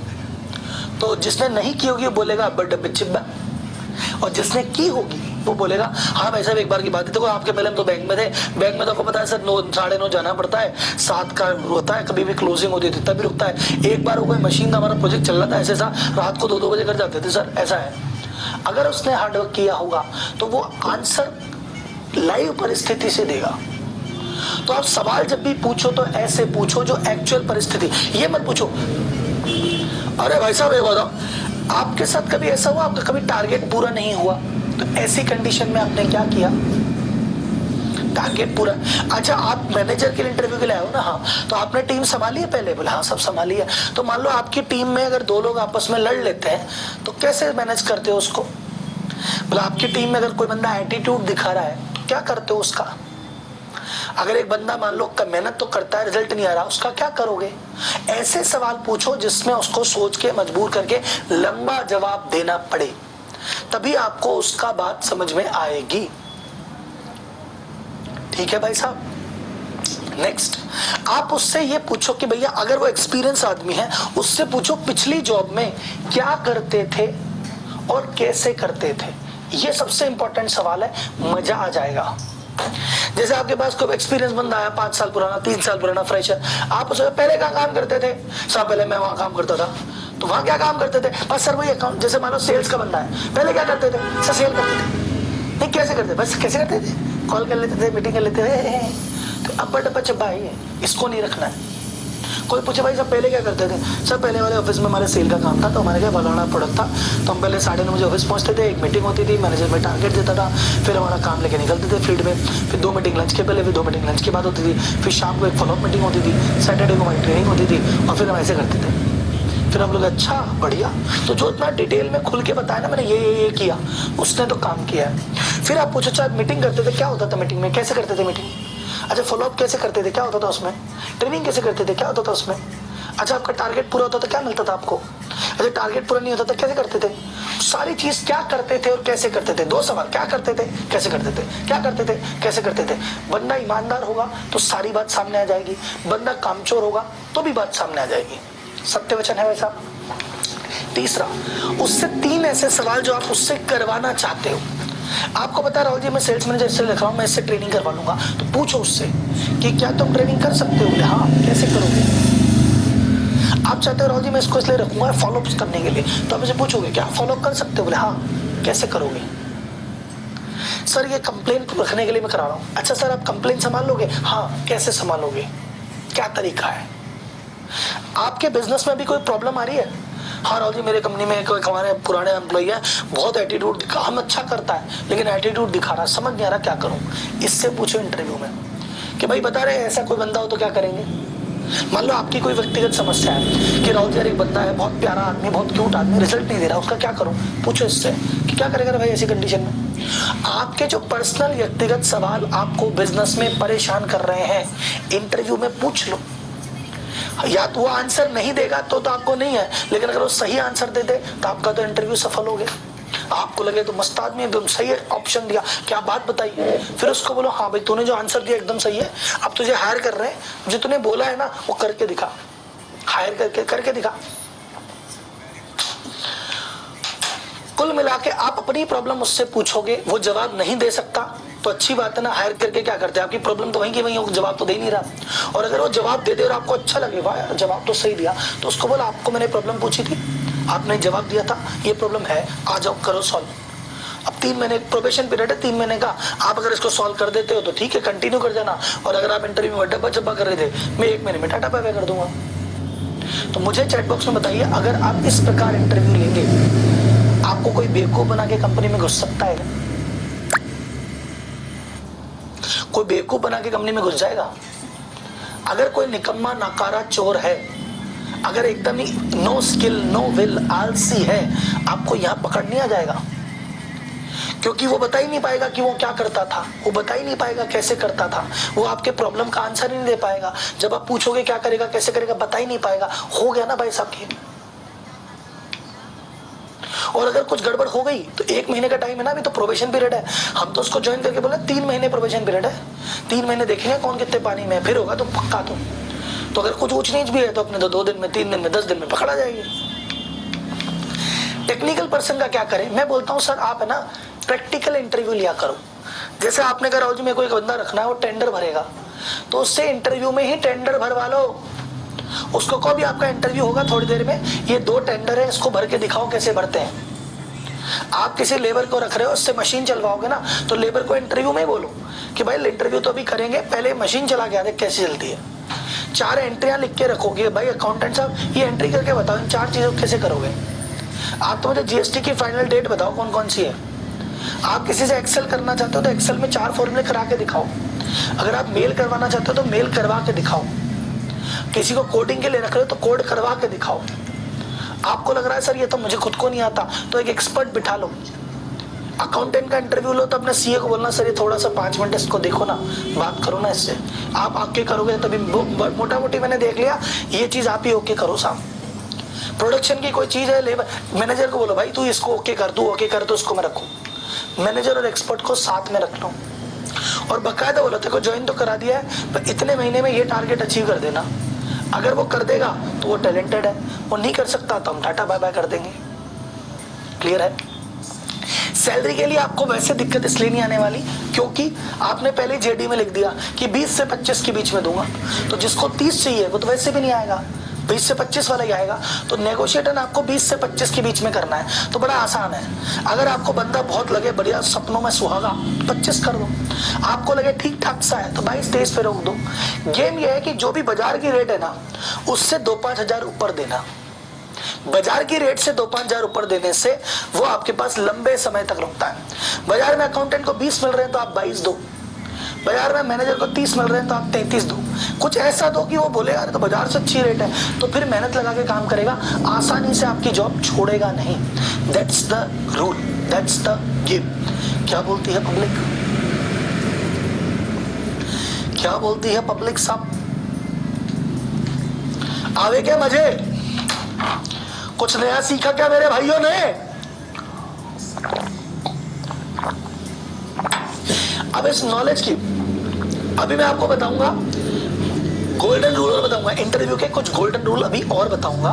पर गोल्डन रूल जानने से पहले एक बार आज जो आपने नॉलेज ली पिछले 2 घंटे में, उसकी वैल्यू क्या है एक बार डिस्कस करते हैं।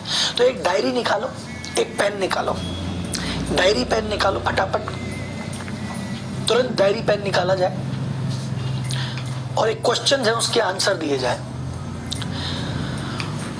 आप अब तक आपको आज हायरिंग समझ में आ गई कि राहुल जी हायरिंग कैसे करनी चाहिए थी।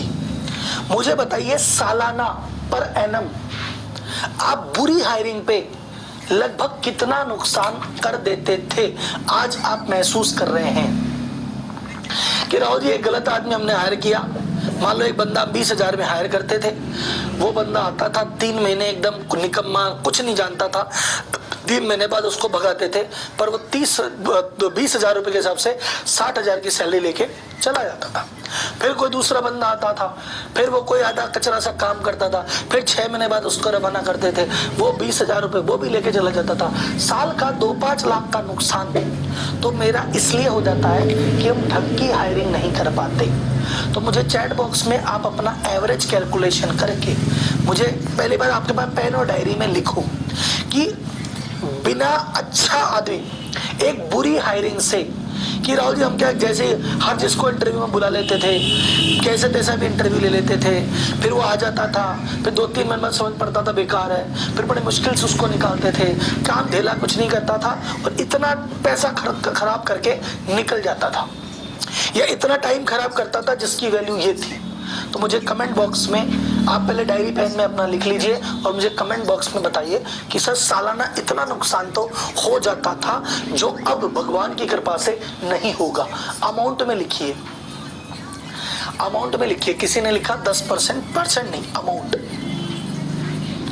कि साल का 2 लाख, 5 लाख, 8 लाख, 15 लाख की टीम पे, अगर आपकी टीम 4-5-6 आदमियों की है तो 2-5 लाख ही होता होगा, पर अगर आपकी टीम 40-50-100 आदमियों की है तो साल का 25-30 लाख भी इस पे जाता ही होगा। तो लिख रहे लोग बाग, कोई 1.5 लाख, कोई 3 लाख, कोई 2 लाख, कोई 4 लाख, कोई 5 लाख, गुड, 5 लाख, 2.5 लाख, 2 लाख। कितना पैसा आपको लगता है कि मेरे पास, ये तो वो थे जो आए, गलत काम किया और भाग गए, इतना नुकसान सालाना। राहुल जी कुछ आदमी ऐसे हैं जो अभी भी जॉब में हैं, मेरे को एक तूफानी आदमी चाहिए था पर मेरे को एक जुगाड़ रखना पड़ गया, वो जुगाड़ आज भी मेरे यहाँ नौकरी कर रहा है, मेरे से तनख्वाह भी पूरी ले रहा है, पर इतनी गलतियां करता है, इतनी डिले करता है, उसके चक्कर में भाई साहब इतनी चीजें छूटती है, इतनी चीजें नुकसान में आती है कि क्या बताएं। तो आज की रेट में जो आपके पास गलत क्वालिटी का आदमी मौजूद है, जो अभी ऑफिस में बैठा है 10 बजे आएगा, उसकी वजह से, उसकी गलती, उसकी डिले की वजह से कितना सालाना नुकसान आपको होता है।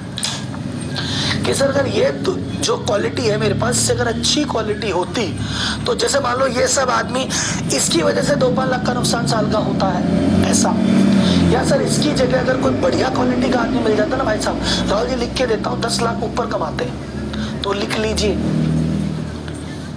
12 लाख तो कम से कम 4 से 5 लाख।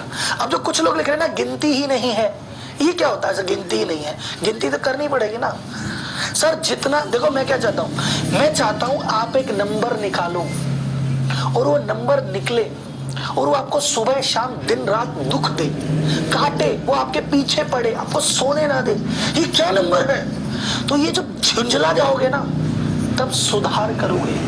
गिनती नहीं है, अनलिमिटेड 5%, 3%, क्या आता है ये? इससे नींद नहीं उड़ती। मुझे आपकी नींद उड़ानी है, मुझे आपको झकझोर देना है अंदर से। तो ये अमाउंट ईमानदारी से कैलकुलेट करके लिखो। सर अगर ढंग का आदमी होता तो 20-25 लाख रेवेन्यू तो हाथ बंद करके बढ़ा लेते। सर कम से कम 25 लाख तो दिख रहा है, 1 करोड़ की तो अपॉर्चुनिटी गई। नेक्स्ट, कितना आप बिजनेस में इसलिए गवा रहे हो क्योंकि इस बैड क्वालिटी को हायर करने और मेंटेन करने में आप इतना व्यस्त हो कि आप तो भाई साहब दिन में 4 घंटे इनसे माथा मारी करनी पड़ती है। इस चक्कर में आप इतना व्यस्त हो, एज अ मालिक, एज अ ओनर इतना व्यस्त हो इनसे माथा मारी मारने में कि सर कई अपॉर्चुनिटी ऐसी है जो मैं पकड़ लूं पर पकड़ नहीं पाता इनके चक्कर में। कई ट्रेंड मेरे हाथ से निकल गए इनके चक्कर में, कई आइडिया दिमाग में ही रह गए इनके चक्कर में, कई कस्टमर को पकड़ते पकड़ते रह गया इनके चक्कर में। अगर इनसे माथा फोड़ी ना करनी पड़े ना और मैं फ्री हो जाऊं तो मैं जाने क्या आग लगा दूं। इनके चक्कर में, इनसे माथामारी करने में मैं व्यक्तिगत कितनी अपॉर्चुनिटी सालाना छोड़ देता हूं वो लिखो और टोटल लगाओ उसका। ये गलत आदमी की हायरिंग फायरिंग मुझे कितना नुकसान देती है, एक व्यक्ति जो अभी बैठा है पर उसकी क्वालिटी नहीं है वो मुझे सालाना कितना नुकसान दे रहा है, और इन दोनों की वजह से मैं खुद जो नहीं कर पा रहा वो इतना नुकसान हो रहा है। और टोटल लगा दो।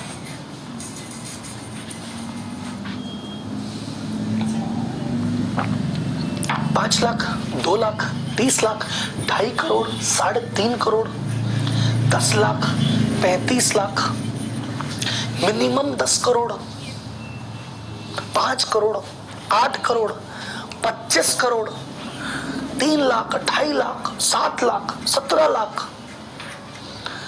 इसी को मैं, ये तो आप सोचो, अब रात को आपको नींद नहीं आनी चाहिए अगले 2-3 महीने तक, जब तक आप ये खर्चा बंद नहीं कर देते, इसको सुधार लेते और खुद फ्री नहीं हो जाते, तब तक नींद नहीं आनी चाहिए। एक फिगर आपको काटना चाहिए कि सालाना मैं 1-2 करोड़ के नीचे हूं इन हरकतों के चक्कर में।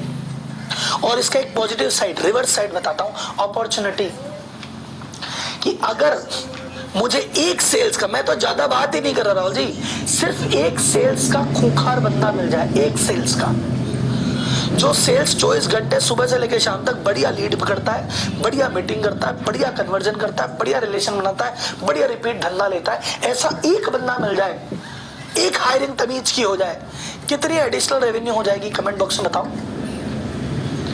एक ढंग का सेल्समैन आ जाना, एक, ज्यादा की तो बात ही नहीं कर रहा, कितनी सेल्स बढ़ा देगा आपकी। कोई लिख रहा 15 लाख, गुड।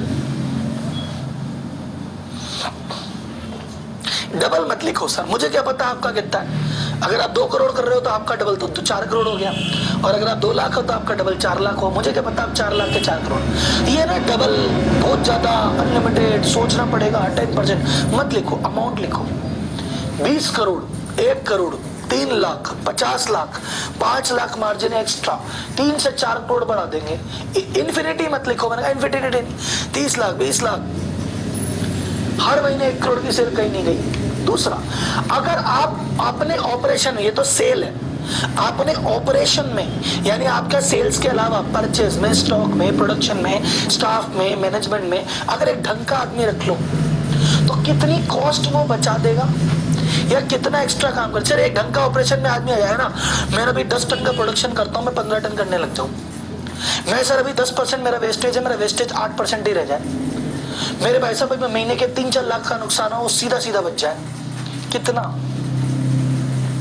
एक ढंग का आदमी ऑपरेशन में कितना एडिशनल काम करके दे सकता है, कितनी कॉस्टिंग और कितने खर्चे बचा सकता है टोटल। और इन सब का बाप तो अब आएगा। बाप कौन है? सबका बाप एक ही होता है। हर बिजनेस का बाप कौन? ओनर। अगर आपको, मैं ज्यादा लंबी बात नहीं कर रहा, मैं कह रहा हूं दिन में 2 घंटे आपको फ्री छोड़ दूं कि 2 घंटे तुम फ्री हो मालिक। तुम रोज ऑफिस कितने बजे जाते हो? तुम ऑफिस 10 बजे जाते हो, तुम अगर 12 बजे जाओ और 10 से 12 फ्री हो, या तुमने कहा मैं राहुल जी 6 बजे तक ऑफिस बैठा रहता हूँ, चलो 6 बजे, तुम 4 बजे फ्री हो जाओ, 4 से 6 खुल जाओ, कितना एडिशनल धंधा ले आओगे? लिखो।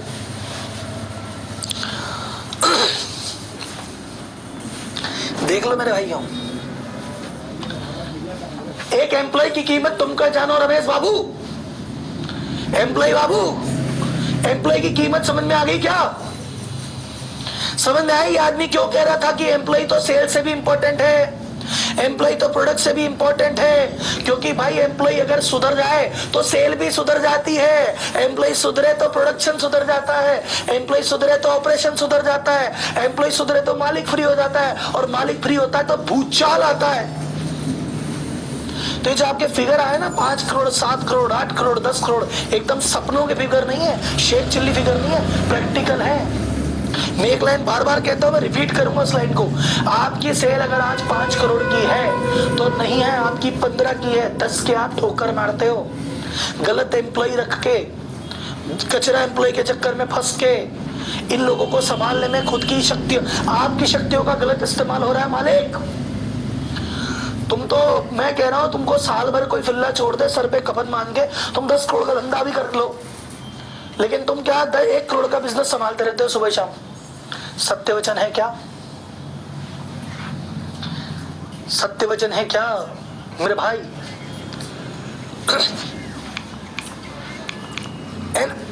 इससे सरप्राइज होता ना राहुल जी, ये मैंने लिख तो दिया 3 करोड़, क्या 3 करोड़ हो जाएगा? 100% होगा। I give you 100% guarantee. ये जो मेथड आपने आज सीखे और जो कल परसों सीखोगे कि राहुल जी KRA क्या, KPI क्या, JD क्या, इंटरव्यू क्वेश्चन क्या, ये मैनेजर रखना, ये टीम बनाना, ये आपने अप्लाई किया, आपकी स्ट्रॉन्ग और कैपेबल टीम बन गई, तो आपका पहला कदम बढ़ गया आजादी की तरफ। और एक बार आजाद हुए फिर ग्रोथ कोई नहीं रोक सकता। आपको कुछ केस स्टडी बताऊं क्या व्यापारियों की जो CEO बन गए ये मेथड लगा के? आपको कुछ अपने सीनियर एम्प्लॉय से मिला, मतलब जैसे आज आप मेरे साथ 2026 में क्लास कर रहे हो, ये जो क्लास जिन्होंने 2024 में की थी, 23 में की थी, 25 में की थी, उनका क्या हाल हुआ जानना चाहते हो? उन्होंने कितना खर्चा बचाया, वो कहां पे पहुंच गए जानना चाहते हो? गोल्डन रूल भी डिस्कस करेंगे एम्प्लॉय का, जस्ट आपके मोटिवेशन के लिए काम कर रहा हूं मैं। क्योंकि देखो ऐसा है, नॉलेज तो आप मेरे से है ना बोरी भर के ले लो, शाम तक 6 बजे तक बैठा रहूंगा और नॉलेज ही देता रहूंगा, लेकिन जब तक इंस्पिरेशन, मोटिवेशन और सक्सेस स्टोरी नहीं मिलेगी ना, करने की आग नहीं जलेगी। तो चले, वैसे केस स्टडी मैंने अभी रिसेंटली लास्ट बताई भी थी, कुछ लोग नहीं जानते होंगे। मैं इसको केस स्टडी से देखो, मैं आपको आने वाले 12 दिन में ऐसी 30 से 40 केस स्टडी बताऊंगा, लेकिन कुछ केस स्टडी जो फेवरेट होती है ना, जिससे बोर नहीं करता हूं, मैं उसकी बात करता हूं। ये one of the favourite case study मेरी है, क्योंकि मेरे शुरुआती क्लाइंट्स है तो इनसे कनेक्शन है। ठीक है, मैंने बताया था लखनऊ में पूड़ी सब्जी का अच्छा काम चलता है, पूड़ी सब्जी देते हैं 10 रुपए 20 रुपए में। सर 90 साल पुरानी दुकान है, रत्ती लाल करके फेमस है, 90 साल पुरानी दुकान, 4 पीढ़ी से काम कर रहे हैं, लेकिन इनका टर्नओवर 70 लाख था, 72 लाख मान लो, 6 लाख महीने का टर्नओवर था, 20,000 रोज का गल्ला था। पर 20,000 रोज के गल्ले के लिए सुबह 3 साढ़े 3 बजे उठते थे, नहा धो के 4 बजे दुकान पहुंचते थे, फिर उसके बाद वो मसाला बनाओ, पुड़ी बनाओ, सब्जी बनाओ, एम्प्लॉय बताओ, कढ़ाई लगाओ, उसको लगाओ, दुकान खोलो, सफाई करो, दूने लगाओ, फिर बैठते थे गल्ले पे कि 6-7 बजे से ग्राहक आएंगे, सामान बेचेंगे। और ये करते करते शाम को 7-8 बजे तक फिर समेटा समेटी करके घर जाते थे। तो 20,000 रोज का गल्ला, 72 लाख का टर्नओवर, लेकिन बंदे की ग्रोथ लिमिटेड। मैं पूछूं 20,000 महीना है, 20,000 पर डे, क्या 50,000 पर डे जा सकते हो? सर असंभव, सुबह से शाम तक तो लगाऊं, कैसे जाऊंगा? असंभव है सर। आप बच्चा, ये इन्होंने जो दिया था ना, मेरा थोड़ा आंखें नम हो गई थी कि सर मैंने मेरे बच्चे को ऐसे बड़े होते नहीं देखा, ऐसे बड़े होते देखा है। क्योंकि जब सुबह मैं घर से निकलता हूँ सोया रहता है, और रात को घर जाता हूँ तो भी सोया रहता है, और संडे को उसकी छुट्टी होती है, मैं तो संडे दुकान पे रहता हूँ। तो फैमिली कुछ नहीं है, व्यापार कुछ नहीं, फैमिली कुछ नहीं है, व्यवहार कुछ नहीं है, सिर्फ व्यापार है, और उसमें भी लिमिटेशन है, आजादी नहीं है। क्या करे सर, 90 साल है, 3 पीढ़ी ने यही किया, मैं भी यही करूंगा। फिर फाइनली अगेन एम्प्लॉय की इंपॉर्टेंस, एम्प्लॉय बनाओ, एम्प्लॉय हायर करो, आप काम मत किया करो, आप काम करवाया करो, आप मैनेजर रखो, आप ये रखो, सारी चीजें जो आज अपन ने डिस्कस की, ही अप्लाइड कंडीशन। टर्नओवर इनका, ये पुरानी स्लाइड है, टर्नओवर इनका हो गया 12 करोड़ रुपए। तो 6 लाख महीना से 1 करोड़ महीना, यानी 16 गुना ग्रोथ हुई। एम्प्लॉय इनके 12 एम्प्लॉय थे, अब हो गए 120 एम्प्लॉय, 10 गुना ग्रोथ हुई। 90 साल से जहां एक दुकान थी 5 दुकान कर ली है और एक बेकरी खरीद ली है। पहले सिर्फ आलू कचौरी देते थे, अब पाव भाजी, छोले भटूरे ऐसे करके 50 आइटम और कर लिए। फ्रेंचाइजी देने की सोची थी, 700 से ज्यादा फ्रेंचाइजी की एप्लीकेशन इनके पास आ गई। प्लस अब ये रूटीन से फ्री है, ये आराम से बच्चे से मिलके बच्चे को स्कूल छोड़ के आते हैं और शाम को परिवार के साथ ही खाना खाते हैं। इससे बड़ा मेरे लिए तो कुछ है ही नहीं। 3 महीने में एक बार परिवार के साथ 10 दिन की छुट्टी मना के आते हैं। तो ये कहते हैं भाई साहब मुझे मेरे बच्चे से खेलने को मिल गया, मैं पत्नी को टाइम दे पा रहा हूँ, मैं साल में 4 ट्रिप ले पा रहा हूँ और मेरा धंधा भी बढ़ गया, और क्या चीज जीवन से। और ये सब कैसे हुआ?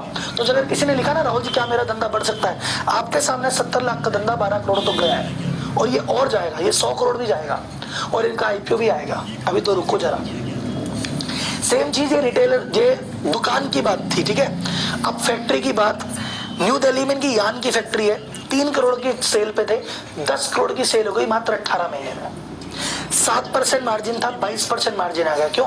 ऑपरेशन में अच्छा बंदा गया, फालतू की वेस्टेज थी वो रोक दी, प्रोडक्शन कैपेसिटी बढ़ा दी, रोटेशन बढ़ा दिए, काम फास्ट खींच दिया, तो मार्जिन बढ़ गया। तो पहले जो 21 लाख कमाते थे, अब 2 करोड़ 10 लाख कमाते हैं, यानी 3 गुना सेल हो गई, 10 गुना प्रॉफिट हो गया। 20 जनों की टीम में आदमी कह रहा राहुल जी मैं कैसे करूं, मैं पगला जाता हूं। अब 80 जनों की टीम है और बंदा कह रहा भाई साहब मैं तो फ्री हूं, अब तो प्लानिंग चल रही है दूसरी फैक्ट्री की, इस फैक्ट्री पे तो हफ्ते में एक बार चक्कर लगता है। ये बात हुई मैन्युफैक्चरर की। आपको लगा सर ये तो कचौरी वाला और मैन्युफैक्चर में चलता है, ये आईटी प्रोफेशनल है।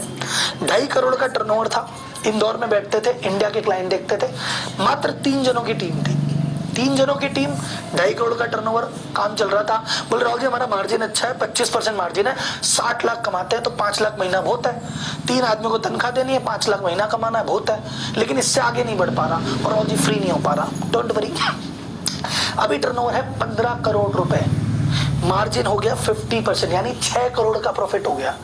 5 लाख के प्रॉफिट से 50 लाख के प्रॉफिट पे आ गए, टर्नओवर 6 गुना हो गया। टीम 14 जनों की हो गई है, पहले 52 दिन की उधारी थी, अब 27 दिन की उधारी है। अब क्लाइंट का होगा यूएई, यूएस, सऊदी, ऑस्ट्रेलिया। तो ये आईटी कंपनी में भी काम करता है, ये कचौरी की दुकान पे भी काम करता है, ये डॉक्टर के भी काम करता है। डॉक्टर साहब बोले सर मैं सुबह से शाम तक तो मरीज देखता हूँ, शाम को फ्री होकर अस्पताल संभालता हूँ। हम 5 जनों ने मिलकर काम चालू किया था, 3 हॉस्पिटल थे, हमारे सबके पसीने आ गए थे, मैं कान पकड़ लिया, गलती हो गई, क्या कर लिया। 25 करोड़ का टर्नओवर कर लिया था, 250 आदमी संभाल लिए थे, 3 हॉस्पिटल थे, लेकिन हमने कहा जीवन यहीं खत्म होगा, 250 आदमी नहीं संभाल रहे, क्या करें, 25 करोड़ से ऊपर जा नहीं सकते, और ये 3 हॉस्पिटल जैसे तैसे चल रहे हैं, हमारा खून पसीने से चल रहे हैं सर, क्या करूं। अभी कंडीशन क्या है, 8 हॉस्पिटल, 200 करोड़ का टर्नओवर है, 2500 एम्प्लॉय है, 250 आदमी में जो पागल था कि कैसे संभालू, 2500 आदमी संभाल रहा है, और डॉक्टर है। सारे मरीज रोज देखने वाला था, मरीज देखने छोड़ दिए, बोले सर मैं तो वही बात है ऑपरेटर हो गया, रोज जाके मैं ही काम करूंगा क्या। नहीं, मैंने रखे इस डॉक्टर का स्टाफ, उनको समझाया, वो काम करते हैं, मैं मैनेजमेंट देख रहा हूँ। मैनेजमेंट देख रहे हैं तो 200 करोड़ का टर्नओवर छीन दिया, 8 हॉस्पिटल खोल दिए। अब किसी हॉस्पिटल में एक बार उद्घाटन करके आए थे, दोबारा तो गए नहीं कभी।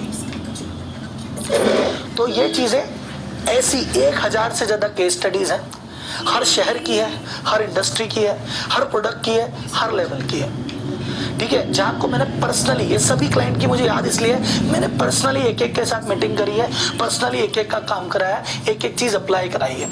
आपको आज की केस स्टडी देख के अगर थोड़ा इंस्पिरेशन मिला तो मेरा प्लान है आने वाली 11 क्लासेस में रोज 3-4 केस स्टडी अलग अलग सेक्टर की, आज डॉक्टर की, कल सीए की करेंगे, परसों दुकानदार की करेंगे, कभी ज्वेलरी वाले की, कभी रियल एस्टेट वाले की, ताकि आपको पता पड़े। तो चीजें हर इंडस्ट्री में लग रही है। तो भाई साहब अगली बार से रोज एक केस स्टडी डिस्कस करेंगे, ठीक है। तो पहले चैट बॉक्स में एक चीज बताओ, are you inspired by this case study. और अगली बार जब मैं क्लास लूंगा, जब मैं 2027-2029 में क्लास लूंगा, तो यहाँ पे इन्हीं की जगह आपकी फोटो लगेगी। इसके लिए थोड़ी सी मेहनत करनी पड़ेगी, तैयार हो? कर लोगे थोड़ी सी मेहनत? और थोड़ी सी मेहनत क्या करनी है, टीम करने वाली बनानी है, कराने वाली बनानी है, अपने को फ्री होना है, जेडी बनाना है, इंटरव्यू क्वेश्चन बनाना है, और बाकी चीजें कल 2 दिन और बताऊंगा। अब आते हैं गोल्डन रूल पे। गोल्डन रूल क्या है? इंटरव्यू मुझे बताओ, एक एम्प्लॉय के लिए कितने इंटरव्यू लेने हैं? सर जी एक एम्प्लॉय के लिए कितने इंटरव्यू लेने चाहिए? एक एम्प्लॉय हायर करने के लिए कितने इंटरव्यू लेने चाहिए? किसी ने कहा एक एम्प्लॉय हायर करने के लिए एक इंटरव्यू लेना चाहिए। वेरी गुड, बहुत गलत, एकदम गलत है। किसी ने कहा कम से कम 10 लेने, किसी ने कहा 3-4 लेने चाहिए, किसी ने कहा 5 लेने चाहिए, किसी ने कहा अनलिमिटेड लेने चाहिए। आंसर इसका यह है बाबू, जब तक ना मिले तब तक इंटरव्यू लेने। अगर आपको 3 में मिल जाए तो अच्छी बात है, 3 में ना मिले तो 3 और लो, 6 में ना मिले तो 6 और लो, 25 में ना मिले तो 25 और लो। चाहे 70 इंटरव्यू लेके एक आदमी मिले, पर जब तक सपनों का राजकुमार नहीं मिलेगा हम हायर नहीं करेंगे। चैट बॉक्स में मैं तो एक सवाल पूछ रहा हूँ, कमेंट बॉक्स में बता दो, क्या आप अपनी बिटिया की शादी ऐसे फॉर्मूले से करेंगे? जिसने लिखा मान लो 3 इंटरव्यू, मतलब बेटी की शादी के लिए 3 लड़के देखेंगे, 3 में से जो अच्छा लगेगा कर देंगे, और अगर तीनों में से कोई पसंद नहीं आया तो चौथा नहीं देखेंगे। सर कौन देखेगा चौथा? इन 3 में से ही देख लेंगे, इन तीनों में से जो ठीक होगा कर लेंगे। ऐसा करोगे क्या? किसी ने कहा 5 इंटरव्यू करेंगे तो 5 लड़के देखोगे आप, और 5 में से अगर कोई समझ नहीं आया तो बोले कोई समझ नहीं आया तो क्या करें, 5 में से जो सबसे ठीक होगा कर लेंगे, छठा तो नहीं करेंगे साहब। ऐसा नहीं, जब तक सपनों का राजकुमार नहीं मिलेगा मैं बेटी की शादी नहीं करूंगा भैया। कोई बात नहीं, बेटी की शादी 1 साल बाद हो जाएगी, 2 साल बाद हो जाएगी, कौन सा पड़ा है, लेकिन बढ़िया लड़का चाहिए। तो जब तक आदमी नहीं मिलेगा हम लगे रहेंगे। दूसरी बात, हमेशा ऐसा व्यक्ति रखना है जिसमें पर्सनैलिटी हो। स्किल तो डेवलप कर देंगे, कोई व्यक्ति में बात होनी चाहिए अंदर से, स्किल तो उसमें नहीं भी है तो मैं डेवलप कर देंगे। मतलब आदमी बोले मेरे को आता सब कुछ है पर मेरे नखरे जाता है, नहीं चाहिए। बस कोई बोले सब आता नहीं है पर मेहनत कर लूंगा, आजा बेटा। पहली प्रायोरिटी होनी चाहिए बंदे में दम है क्या, काम तो बाद में सिखा देंगे। नेक्स्ट, एक और चैट बॉक्स में मुझे बताना, hiring is a continuous process. अब मैं एक चीज बोलता हूं, हायरिंग कब करनी चाहिए? हायरिंग रोज करनी चाहिए, इंटरव्यू रोज लेना चाहिए। आपको कम से कम हफ्ते में 2 इंटरव्यू लेने चाहिए। राहुल जी मुझे तो, मेरे पास 20 आदमी है ऑलरेडी, मुझे 20 आदमी की जरूरत है, मेरे पास ऑलरेडी 22 आदमी है, अब क्या करूं इंटरव्यू लेके? फिर भी लेने हैं। मुझे चैट बॉक्स में बताओ क्यों? अगर आपके पास 20 आदमी की जरूरत है और 22 आदमी मौजूद है, फिर भी 2 इंटरव्यू रोज लेने हैं, क्यों भाई साहब ऐसा क्या हो जाएगा? मुझे चैट बॉक्स में बताओ क्यों लेने? मैं कह रहा हूं लेने ही हैं। आपके पास चाहे 100 आदमी एक्स्ट्रा बैठे हो, रोज इंटरव्यू लेंगे। पहला फायदा, अगर आप रोज इंटरव्यू लेते रहेंगे तो पहला फायदा ये होगा, आपकी जो करंट टीम है वो घबराई घबराई घूमेगी। आपकी करंट टीम हमेशा घबराहट में रहेगी कि यार रोज इंटरव्यू लेता है। सेल्स वाले बोलेंगे क्या चल रहा है, बोले भैया सेल्स के इंटरव्यू होते हैं रोज, तो सेल्स वाले डरे रहेंगे भाई न जाने कब नया आदमी आए, कब अपने लात पड़े, अपनी परफॉर्मेंस ऊपर रखो रे यार। प्रोडक्शन वाले बोलेंगे बोले भाई ये तो रोज इंटरव्यू लेता है, न जाने किसका नंबर आएगा, तो भैया काम बढ़िया कर, अपना न लग जाए नंबर। तो जो एग्जिस्टिंग आदमी है उनकी परफॉर्मेंस सुधर जाएगी इस डर से कि कोई आ रहा है। दूसरी बात, अगर इंटरव्यू लेते लेते कोई बढ़िया बंदा सपनों को राजकुमार मिल भी जाए तो अच्छी बात है ना, उनकी बात सत्य कर दो। आपको एक बंदा तूफानी सेल्समैन मिल गया, क्या बंदा, आपको तो इंटरव्यू में घूसबम आ गया, राहुल जी क्या बंदा, मैं पागल हो गया, ऐसा बंदा भी होता है क्या भगवान, क्या बात है। तो हायर करो ना तुरंत उसको। आपको बंदा मिल गया तो ले लो, और नहीं मिला तो खौफ तो बनाओ ही है। तीसरी बात, आप बंदा हायर करो या ना करो, आपकी तो नेट प्रैक्टिस हो रही है। आप हफ्ते के 2 इंटरव्यू लेते हो, साल में आपने 52 हफ्ते में 104 इंटरव्यू ले लिए। सर आपकी आंखें स्कैनर बन चुकी है। आपको आदमी जब गेट खोलता है तब पता पड़ता है कि हाँ ये आएगा, ये ऐसा बोलेगा, ये वैसे बोलेगा, ये सही बोल रहा है, झूठ बोल रहा है। तो जब आपको वास्तव में इंटरव्यू लेने की जरूरत पड़ेगी तब तक आपकी नेट प्रैक्टिस हो चुकी है, अब आप खूंखार हो चुके हो। तो जरूरी थोड़ी जब मैच होगा तभी खेलने जाएंगे, जब मैच नहीं है तब भी रोज प्रैक्टिस करते हैं। तो जिस दिन मैच होगा उस दिन तो ताबड़तोड़ कर देंगे, सत्य वचन है। हमारी नेट प्रैक्टिस हो रही है, बाकी लोग डरे हुए हैं। तीसरा, में अच्छा भी आदमी मिल सकता है। चौथा, आपको बाजार की नॉलेज मिलेगी, आपको सेल्स सीक्रेट मिलेंगे। एक गहरी बात बता दूं, मजा आएगा। देखो, जैसे मैं बैंक का एग्जांपल लेके बोलता हूँ, आईसीआईसी बैंक में एक मैनेजर है 12 लाख की तनख्वाह में, और एचडीएफसी बैंक में भी एक मैनेजर है 12 लाख की तनख्वाह में। एचडीएफसी वाले कहते हैं कि यार अपने को बिजनेस में कुछ समस्या आ रही है, क्या करें यार। आईसीआईसी वाले को काम सही चल रहा है, अपना थोड़ा गड़बड़ चल रहा है, कोई बात नहीं। तो क्या होता है, पेपर में एक वैकेंसी निकलेगी, एचडीएफसी बैंक में मैनेजर की आवश्यकता, 21 लाख रुपए तनख्वाह। उर्फ तेरी, 12 लाख वाला बोलेगा 21 लाख की तनख्वाह, तो वो बोलेगा मेरे पेट में दर्द है, मैं हाफ डे लूंगा। और वो हाफ डे लेके एचडीएफसी में पहुंचेगा इंटरव्यू देने। एचडीएफसी में इंटरव्यू देने पूछे, अब वो इंटरव्यू में आप कहां से हो, आपने क्या किया, वो किया, अब सवाल पूछना, हाँ जी साहब पिछले महीने का आपके कितने खाते खुले, वो बोलेगा इतने खाते खोले। तो अभी तो बाजार में मंदी चल रही है, आपने इतने खाते कैसे खोल दिए, झूठ बोल रहे हो। नहीं सर झूठ नहीं बोल रहे, हमने ये टेक्निक लगाई इसलिए हुआ। अरे तो आजकल तो ये रूल आया तब से तो बहुत गड़बड़ चल रही है। नहीं, हमने रूल का ये तोड़ निकाल लिया, ऐसे काम चल रहा है। ओह, तो भाई आप उसको हायर करो या मत करो, आपको स्ट्रेटजियां मिल चुकी है। क्योंकि इंटरव्यू के टेबल पे कोई झूठ नहीं बोलता। इंटरव्यू के टेबल पे हर आदमी चीजें बड़ा चढ़ा के बताता है, हर आदमी ऐसी ऐसी चीजें बताता है जिससे आदमी इंप्रेस हो जाए और उसको रख ले। तो जो आज आप उसको लाख रुपए दे के भी पूछोगे वो नहीं बताएगा, इंटरव्यू के टेबल पे मुफ्त में बताएगा। चैट बॉक्स में एक बार मुझे बताओ, मजा आ गया हो ये बात सुन के, तो कमेंट बॉक्स में बताओ कि राहुल जी क्या चीज बता दिया। ये तो मैं सेल्समैन के इंटरव्यू ले लेके राज ही पूछ लूंगा कि हाँ जी बताओ तुम्हारे साउथ से कितने लोग आते हैं, तुम मार्जिन इंसेंटिव कितना देते हो, तुम्हारा वो आदमी कितने टाइम से है, वहाँ स्ट्रेटजी क्या चल रही है, इस माल का क्या करते हो, उस अरे जब आपको तनख्वाह देनी थोड़ी है, आप तो वैकेंसी निकालो, 1 लाख रुपए की तनख्वाह और तुम्हारी दुनिया भर भर के आ रही है, 1 लाख मिलेंगे, 1 लाख मिलेंगे, और लो आप इंटरव्यू, सब मिलेगा आपको। हायरिंग मत करना, कौन सर पे बंदूक के बैठा, हायरिंग करनी जरूरी है। और अगर आपको तूफान बंदा मिल जाएगा तो गजब काम कर रहा है, तो आप बोले भाई तो एक काम कर, देखो मेरी कंपनी में रखूंगा तो ये सारे क्लाइंट ले आएगा, हाँ सब ले आऊंगा, तो ये वाला काम हमारी सिस्टम में बैठा देगा, हाँ बैठा दूंगा।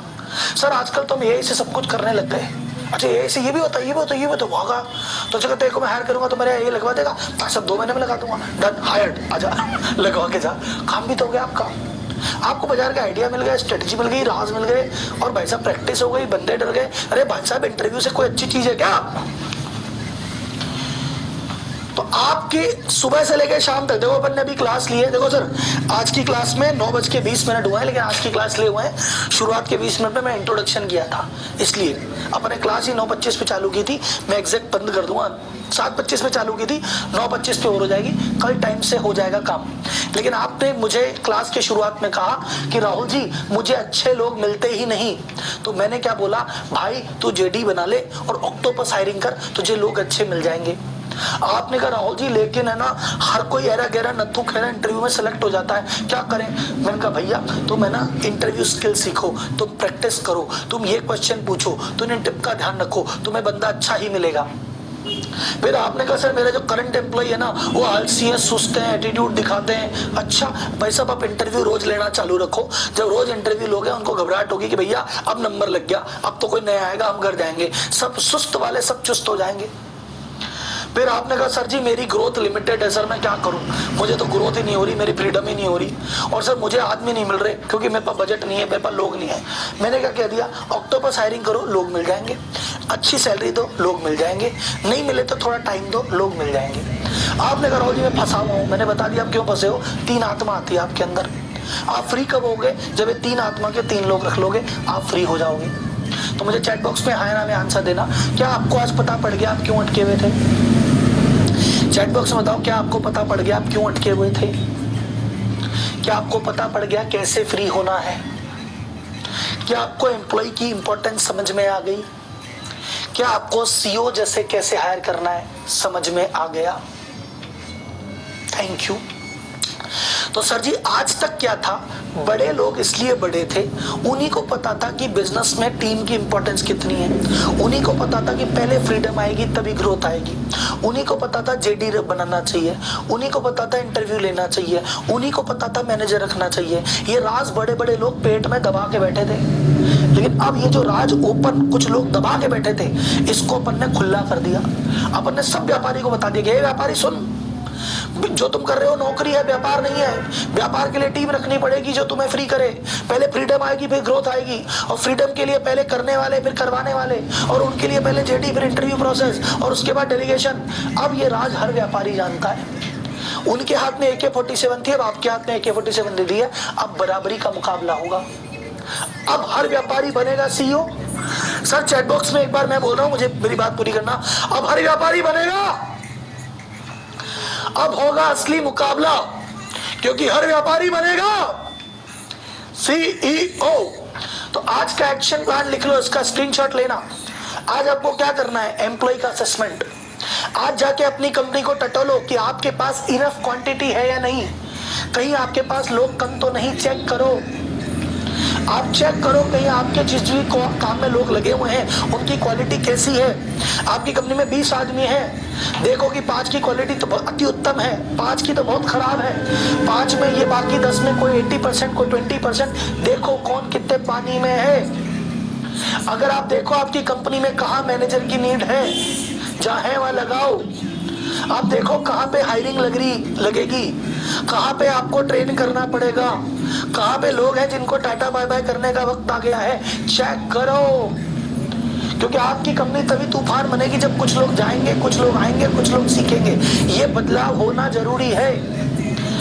हर पोस्ट का JD बनाओ आपकी कंपनी में, हर पोस्ट का इंटरव्यू क्वेश्चन बना के एडवांस में बैठ जाओ, और कोशिश करो करने वाले और करवाने वाले लाने की। एक बार फ्रीडम की तरफ कदम बढ़ाओ, ग्रोथ तो गारंटीड है। लोग कहते हैं पहले बड़ा हो जाऊं फिर फ्री होऊंगा, उल्टा है, पहले फ्री हो जा फिर बड़ा होगा। इसका स्क्रीनशॉट लो सर, इसका screenshot low, it's very important. ये काम घर पे जाके आपको करना है। आपने मुझे कहा था कि सर मैं होमवर्क करूंगा, दे दिया आपको होमवर्क, ठीक है। तो कुल मिला के बात क्या है सर, आज की क्लास की हायरिंग नंबर 1, आप अपना 100% दो और इस काम को खत्म करो। आप क्या करना, असेसमेंट करना, क्वांटिटी का करना, क्वालिटी का करना, मैनेजर का करना, और फिर JD बनाना, इंटरव्यू क्वेश्चन बनाना, और राइट डूअर और मैनेजर लेके आना, फ्रीडम होना।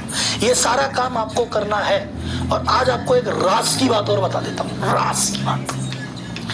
मुझे एक चैट बॉक्स में एक चीज बताओ, सुबह 7 बजे मैं आ गया ऑफिस में, 7 से 9 मैंने 9:30 क्लास ले ली। अब आपको टाटा बाय बाय जॉइन करके मैं जा रहा हूँ। आपको क्या लगता है 9:30 बजे बाद मैं क्या करता हूँ? आपको क्या लगता है 9:30 बज गया मैं क्या घर जाके सोऊंगा, नेटफ्लिक्स लाऊंगा क्या मैं जाके? क्या करता है, आपको क्या करूंगा? ऑफिस, तो ऑफिस में काम क्या है मेरा? What do I do? Class तो ले ली मैंने, हो गया मेरा। फिर let me tell you one thing भाई साहब, मेरे पास, मैं एक टीचर नहीं हूं जो अकेला पढ़ाता हूं, मेरे पास है 80 आदमियों की टीम, 80 आदमियों की टीम है। मेरे पास 40 से ज्यादा डेडिकेटेड कंसल्टेंट हैं। जब ये क्लास से फ्री हो जाता हूं मैं पर्सनल कंसल्टिंग और असाइनमेंट में लगता हूं। तो आपको एक बोनस ये है, ऐसा मान लो कि ये जो काम है एम्प्लॉय असेसमेंट का, क्वांटिटी का, मैनेजर का, JD का, KRA का, मैंने आपको बता दिया है क्या करना, कब करना, कैसे करना। आप जाइए और करिए 100% जान लगा के।